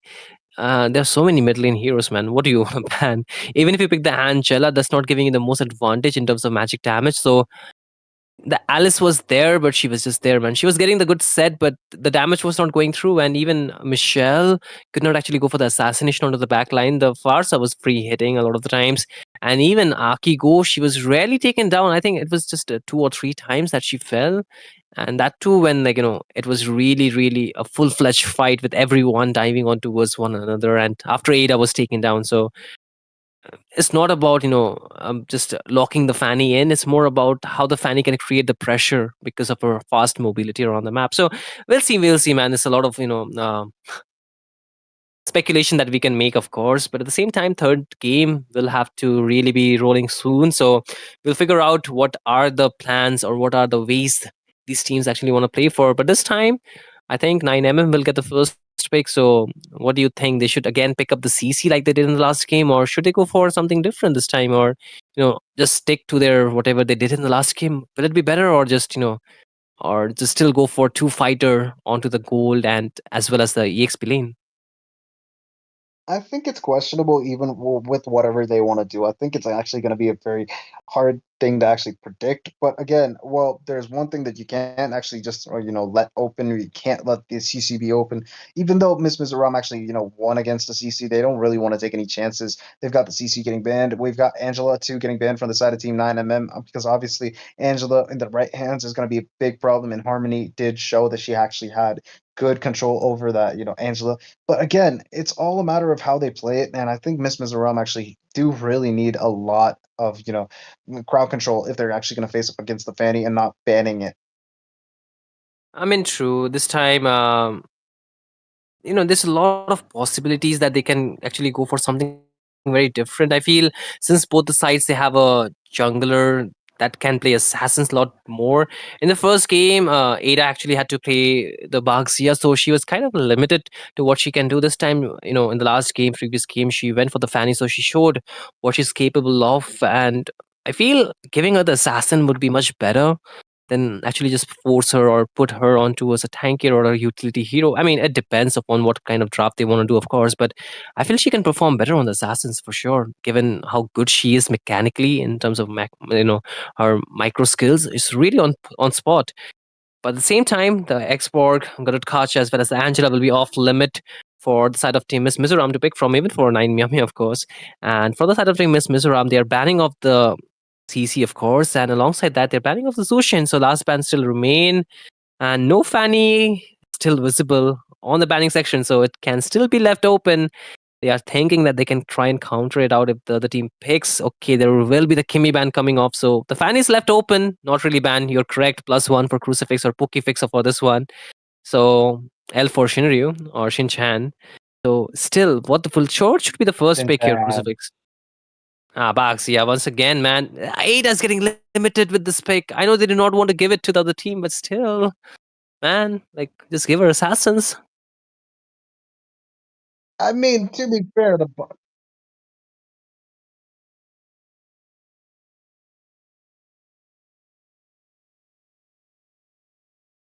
hmm I think we kind of lost Crucifix, right? While he was saying something. Crucifix, Crucifix, or Pokefix. Let me know when you're back, man, because apparently we cannot really hear you, or is it just me? I think we cannot hear you for sure. It's So, frustrating. oh, yeah, you're It's back. You're back, man. frustrating. Yeah, yeah, you're back, man. Go on. Oh, yeah, you have fun calling me Batman, don't you, huh? I didn't call you Batman. I just called you like you're back, man. You're back because we could not hear you in between. You were just you just disappeared, man. Just Uh, like how my father did No, it after he was went just to get me me. some milk. Hey, huh? Oh my god. Oh my god. We keep it I'm just family friendly here, kidding. guys. Ignore Shinryu. I'm just kidding. I'm just Ignore kidding. My father's Shinryu. all good, man. That's He's at home. He's absolutely. at home. He's at home, man. It's not my father, it's somebody else's, but I cannot prove it. So, hey, with that away, so we see the Lunox this time again Exactly. being picked from the side of Team Miss Mizoram. This time, actually, Michelle, not Michelle, it's actually Harmony, right? It's Harmony picking up that hero, and they also get a Nathan instant answer back with the Granger as well as an Alice. What do you think? I'm gonna be very honest with you. The fact that Nathan and also Granger actually have this linear thing, they have to stay in a single line to actually dish out the most amount of damage. I think it's gonna be very, very coincidental that they actually have to stay together in one single line, a linear, but it's gonna be very linear in the bot lane, not bot lane. I mean the gold lane, obviously. But again, I'd be very honest with you. 9MM really do have a lot of tankiness, while Team Miss Mizoram, oh, they're picking up the Carmilla. They're picking up the Carmilla to actually dish out even more damage with the Nathan and the Lunux. I think that's going to be very dangerous. Again, the side of Team 9MM are no joke, though. They've got a lot of tankiness to them, and it's going to be a very tricky little, it's going to be very tricky for the side of Team Miss Mizoram to actually deal with this. I do agree with this one actually, and I would rather like the Kalea with the Lunox, honestly. But even the Carmilla does the work. I feel it's kind of difficult to actually hit the perfect 5-man ultimate with a Curse of Blood, and if she can, of course, that will really, really just change the tide because the damage output from both Nathan as well as Lunox is really, really high when it comes down to pure magic damage. So it's going to be difficult for them to actually try and sustain, even though they have a Bhakti, even though they have a Alice. Still, like the sustenance is there, but I think the damage can be really, really high. At the same time, they're still yet to pick a jungler for the side of Team Miss Mizoram. So what do they pick? The Hayabusa can still be an option. The Lancelot gets banned. Even the Valentina gets banned. So no more, copying the ultimate, especially the Curse of Blood here. So I feel it's a good ban for sure. But again, this does open up a lot of mid lane. Angela's still okay. Angela's actually banned. My bad. I'm just seeing less. But again, the Hayabusa gets banned, so Michelle has to just go to something else this time. The Xbox is open though. I think that can be a probable pick that they can go for at least in the jungle, right? I mean, it is a good option, but again, export does fall short in some certain aspects. Obviously, less insanity, if it's used, it's going to be a big problem for the side of Team 9MM. But again, it's only if it's used. If the Firaga armor is melted down, especially by a hero like Granger. Again, and one more thing that I want to mention is the fact that Firaga armor is its own separate HP bar, so it can definitely proc the Sky Piercer effect, which will definitely take out the Firaga armor. Again, that is the one problem that export can actually face. So stay away from all the Skypiercer heroes if you're actually playing export. By the way, just letting you guys know. But the side of Team Miss Mizoram go for the first pick on this second picking phase. They've got the Terizla going on, and finally the Kadita, who is an absolute big unit in the mid lane, gets picked from the side of Team 9MM. Yeah, I do like the Kadita, but in this case, I feel the Kadita can. I mean, there's a lot of ways for the side of Team Miss Mizoram to actually get away from the Kadita, especially the Lunox can use the Brilliance to actually just try and survive.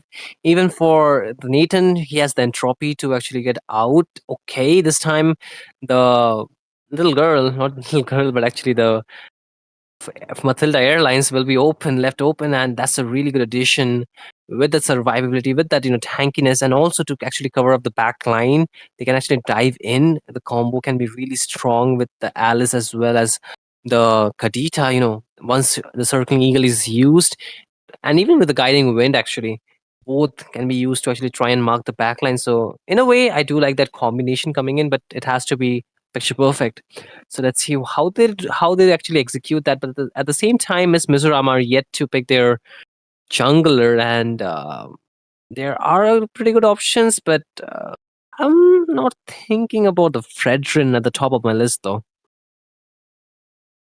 I mean, it kind of checks out, but again, Fredrin, Uranus, sorry, not Uranus, Terizla and Carmilla, just the front lines, making sure that the back line, Nathan and, obviously Lunox stay alive and they can dish out all the damage that they want. I think that's actually kind of valid, but again, the side of Team 9MM, they've been proving to actually be very aggressive, and I think the aggression with that build, sorry, with that draft there, I think is actually kind of valid. They actually might just end up being very, very tricky to deal with for the side of Team Miss Mizoram. Absolutely, man. I think the composition is looking really good from both the sides, but I just feel the side of Team 9MM got a slight edge when it comes down to those execution or even with those, or marking the backline and even, how they can play this draft because even though there's a lot of sustenance from the side of Team Mizoram, and even they have that Carmilla to actually give that curse of blood, despite that, 9mm, they can actually try and change the tide if they get the perfect angles and if they get the perfect targets, then they need to take it down. Hey, you think you're very funny, don't you? With change the tide, with the Kadita being on the side. Damn, dude, you're very funny. But look at that, we're in the land of Dodd for another match between Team Miss Mizoram and 9MM. And I'm gonna be very honest with you, with the way that Team 9MM were playing, they might actually just have the advantage, especially with a draft like that. Yeah, absolutely. They have shown us the dominance in the first two games, and in the first game they fell short. So there's that comeback. But this time, I feel both the teams have an equal chance. With the draft being a bit different from how it was. We are again going back to the utility for Ada, and still an actually utility was the utility this time. No difference for sure. But again, third game it is, ladies and gentlemen. The Little Wonder this time being fought after, and Ada will be the one to secure it with the help of the retribution, of course. But hey, it's a match point for both these teams. Game number 3 it is Miss Mizoram versus Point 9 Meow Meow. Let's see who gets the game and who moves on to the upper bracket, and the losing team will definitely go to the lower bracket. So it's a very big thing, or a lot of things are on the lines for sure. So how will they play out is definitely a question. But again, a bit of skirmish down board. I think it's just a bit of warning shots coming. But again, you can see Harmony actually trying to open up, and they have actually just changed the rules a little bit, right? You can see Harmony being the roamer this time, and Orphelia being the mage. Well, with the way that Ophelia played in the previous game, I think it's actually kind of reasonable for her to switch up. And I think she was not that very prominent throughout all the team fights, and she did tend to actually unnecessarily engage in a lot of the fights that actually led to Team Miss Mizoram actually losing up on the advantages that they actually got. But it's all right, I think. With the way that the draft has changed, not draft, I mean the team compositions have changed. I think they're actually just looking for early.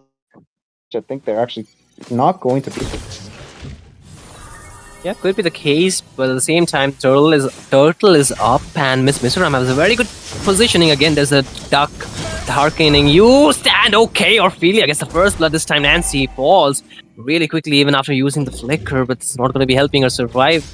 And I feel with this, the EXP laner down, Team Miss Mizoram definitely have the advantage to take it down without any kind of contest. So free Turtle for them. And for the side of Team 9 Meow Meow, they have to play on the defensive. They have to wait it out. They have to just try and smash for the next team fight, of course. But with the turtle being taken down, the goal kind of shifts to the side of Team Mizoram. And they are also trying to show their aggression by taking down the orange buff up top lane, though. Will Ramos getting engaged or sandwiched by 3 members. The entropy being used. There's a quick damage coming in, and Keropai will get that kill, with 3 members already engaging on towards 1. The number advantage in the hands of 9 Meow Meow. I think I'm starting to see a pattern there. I think Will Ramus is not safe in the early game at all. But again, the side of Team Miss Mizoram really don't, seem to have that idea of going and helping out Will Ramus. I think he's only late game insurance. I feel bad to be him. However, everyone's actually, shifting up their, objective based gameplay to a more defensive style. I think Miss Mizoram have been using a defensive style throughout this whole tour, best of 3, and I think it's staying that way. But again, the side of Team 9MM don't really have any problems whatsoever. True, I feel in that engage, Will Ramos did not have enough information around the map where the team players are from the side of Team Nine Meow. That's why even under the turret, he could not actually do too much. She had used all her resources. Despite that, it was really very difficult to get out of that lock skill. Again, you can see the itemization this time. Granger actually picked up that Hunter Strike really early on, first item to be on board for any of the players on the map. So she actually has the lead. Akiko is doing a really good time farming around 2700 gold already. But bot lane Nancy gets a bit of bonking on with the hammer out here, of course, from the terrace. Ella actually having the better time laning against this time in this game. But just a few seconds wait and we'll see the second turtle or the second neutral objective actually spawning. But again, the orange buff being the target. But again, Aida gets engaged on. She does have the sustain with the ultimate, of course, as well as the shield. Unity is trying to get Everyone's out. coming. Orange buff. Okay, the team is there. The retribution actually gets used up, and Ada actually able to find that. But again, the rough waves there. The petrified too. But there comes the braces Wrath. Look at the backline. Ayla doing a lot of things, but Michelle is really low. Here comes the entropy, but Nancy takes down Michelle before that. Again, on the backline, Akiko wants to go in with a flankable position, trying to mark down one, but she's really low and she falls. Will Ramos pick that kill up, and Zania will find Orphelia. 1-for-1, actually 2-for-1 trade in the favor of Team 9 Meow Meow. Despite losing their goal laner, they're still actually doing not too bad.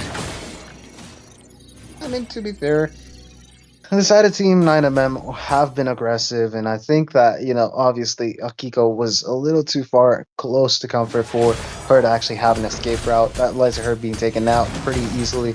Again, the side of Team Miss Mizoram playing it pretty safe is kind of what they've been doing throughout all of these matches that we've seen them play. But look at that, we've got a little bit of a water testing there. I think both of the teams are testing the waters, making sure there's no dangerous problems. But look at that, we've got the taunt for Frederick, but there comes the rough waves. Secures the turtle without any problems. Carry Fire gets taken down, but Akiko is going to find its way to get the kill on Ella. Nancy getting taken out by Will Ramus is going to be a very big surprise, obviously, but look at the Breath of the Ocean, taking a little bit of a second to actually let. Oh, we've got the first skill, making sure that everyone on the side of Team Miss or Rob who were engaged in that fight will be taken out. But look at that, Will Ramus is going to be making sure that the mid lane is going to be taken out. A little bit of comfort, taken for granted, but bot lane's going to be in danger, and I think Akiko knows what she's doing. Definitely, she gave a very good rotation, a very vital rotation, and getting 3 kills on her bag is definitely going to be very, very worth it. Despite losing the mid lane, they found a turret down bot. So a turret for turret so far, one structure for one structure. And even in terms of economy is still in the hands of Team 9 Meow Meow. I feel they're doing a good job keeping it lead. It's just, 1,000 lead. So still good enough, right? Now it's 1.6 thousand. It's going to increase with over time, but again, you can see the Sky Piercer already being up for Akiko, meaning that she can easily stack that up. And at this point, the members will get their first item locked in, but again, Circling Eagle, but there is the, brilliance to just try and immune that. But at the same time, Shield Unity goes in, and Harmony is the target. There is the Curse of Blood, but again, it just connects, but there's no follow-up damage. Michelle is getting a lot of damage in take, but at the same time, the Flicker gets expended by Ophelia just to survive. And the side of Team 9 Meow Meow, they're really able to chase down a lot inside the jungle.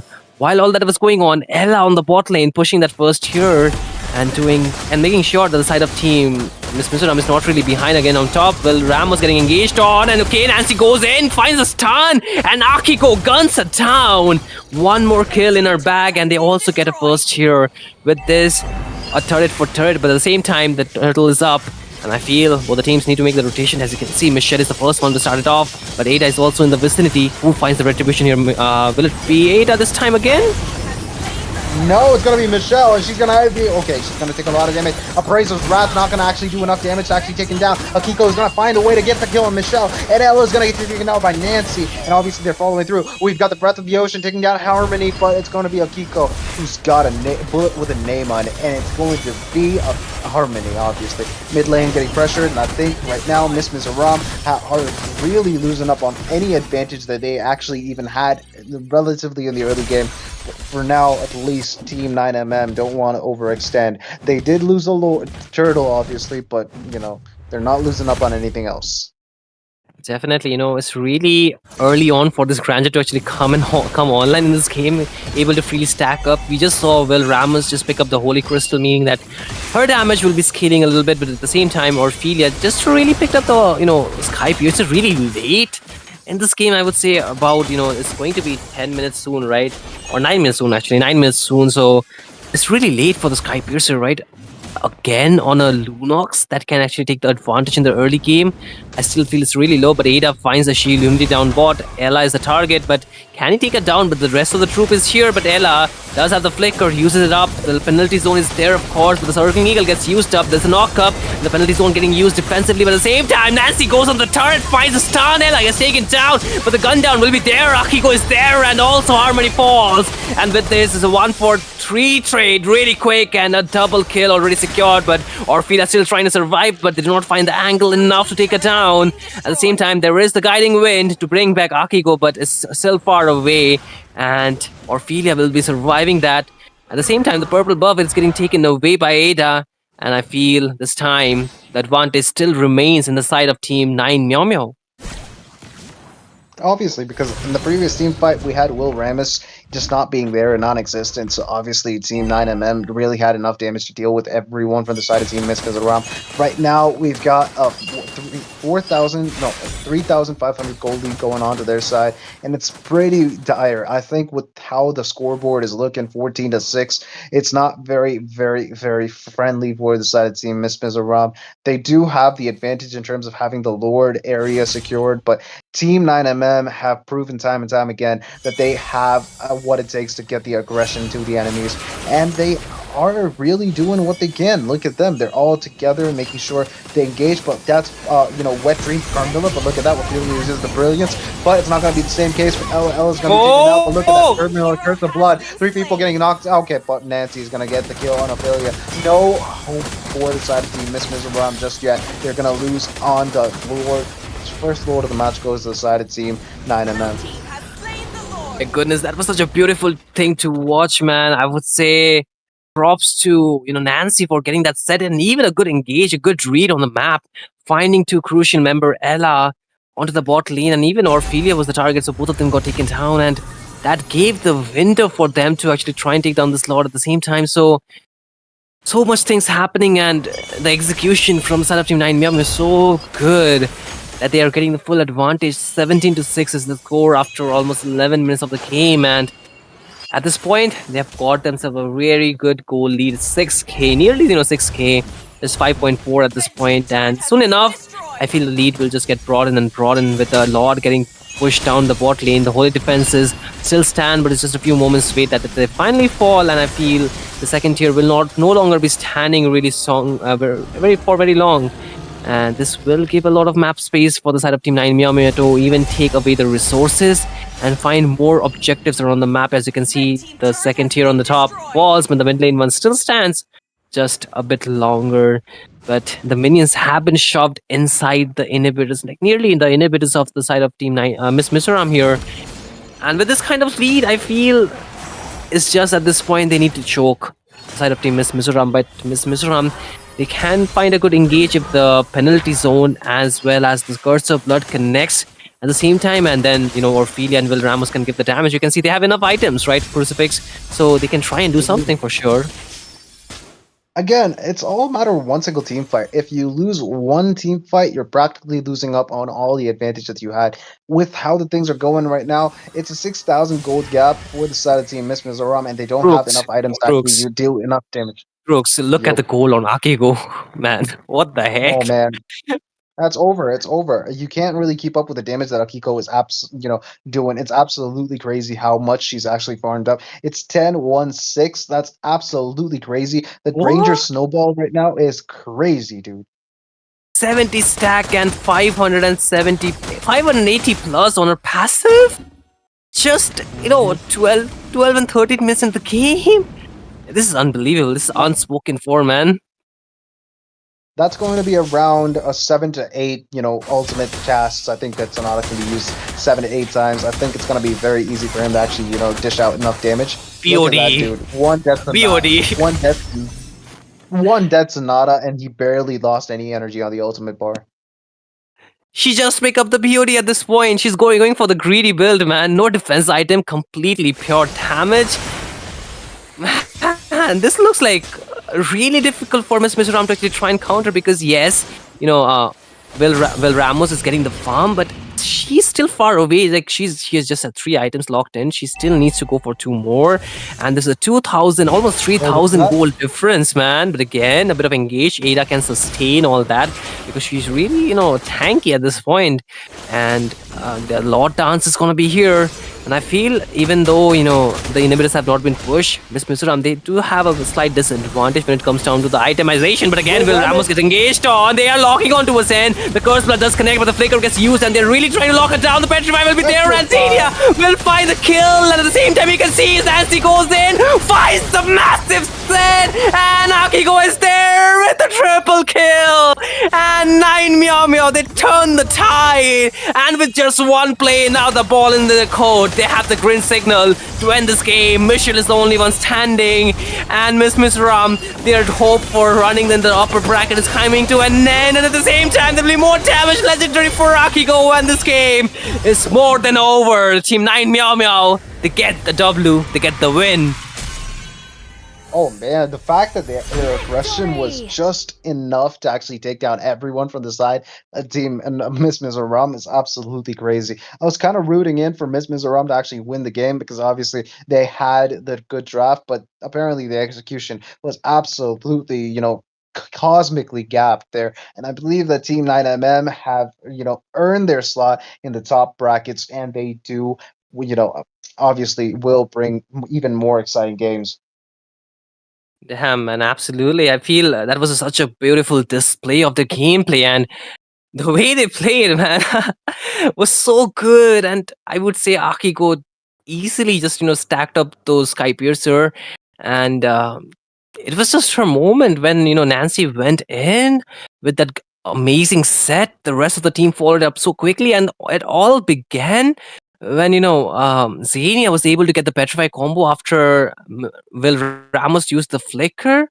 Man, what a Yep. GG gameplay from them.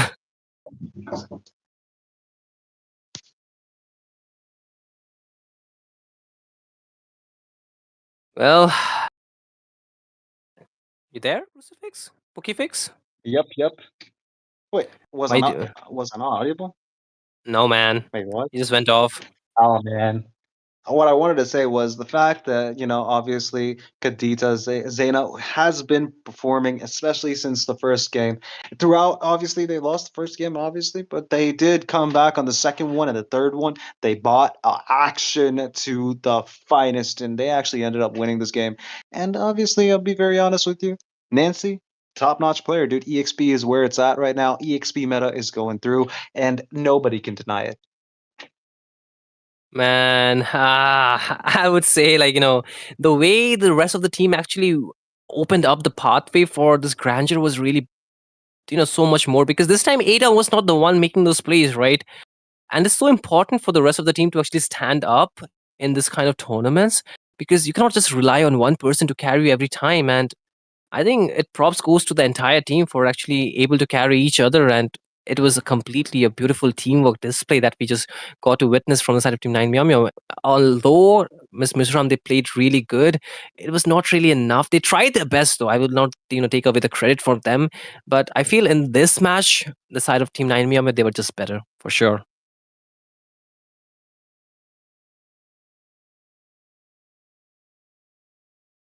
Well, Crucifix is gone again, ladies and gentlemen. I feel Pokefix is just getting Pookie things getting done on the backside, but hey, who am I to judge? So, Crucifix, what do you think about this game so far?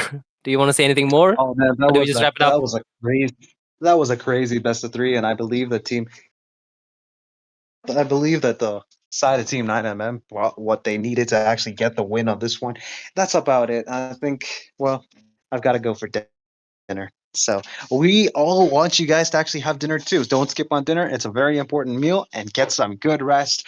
However, you do that while watching us on War Drums, Queen Series Legacy Series. Make sure you stay, refreshed and obviously healthy. So, Shin, take it away. Absolutely. Thank you for joining in, ladies and gentlemen, for today. But the games are still not over. The tournament is not over. So do keep watch for the next matches to be played. And do support us on Wardroom Games on Instagram, as well as there's a WhatsApp group at the same time. So you can join it up and just be updated with the future tournaments, of course. And with this, we will come to an end for tonight. But more matches, more entertainment will be on the way for tomorrow or the day after. So do stay tuned. And for now, we'll be taking our leaves. Thank you for everything, ladies and gentlemen. Thank you for supporting your teams, us, and even the game itself. So, with this, good night, take care, and see you for our latest.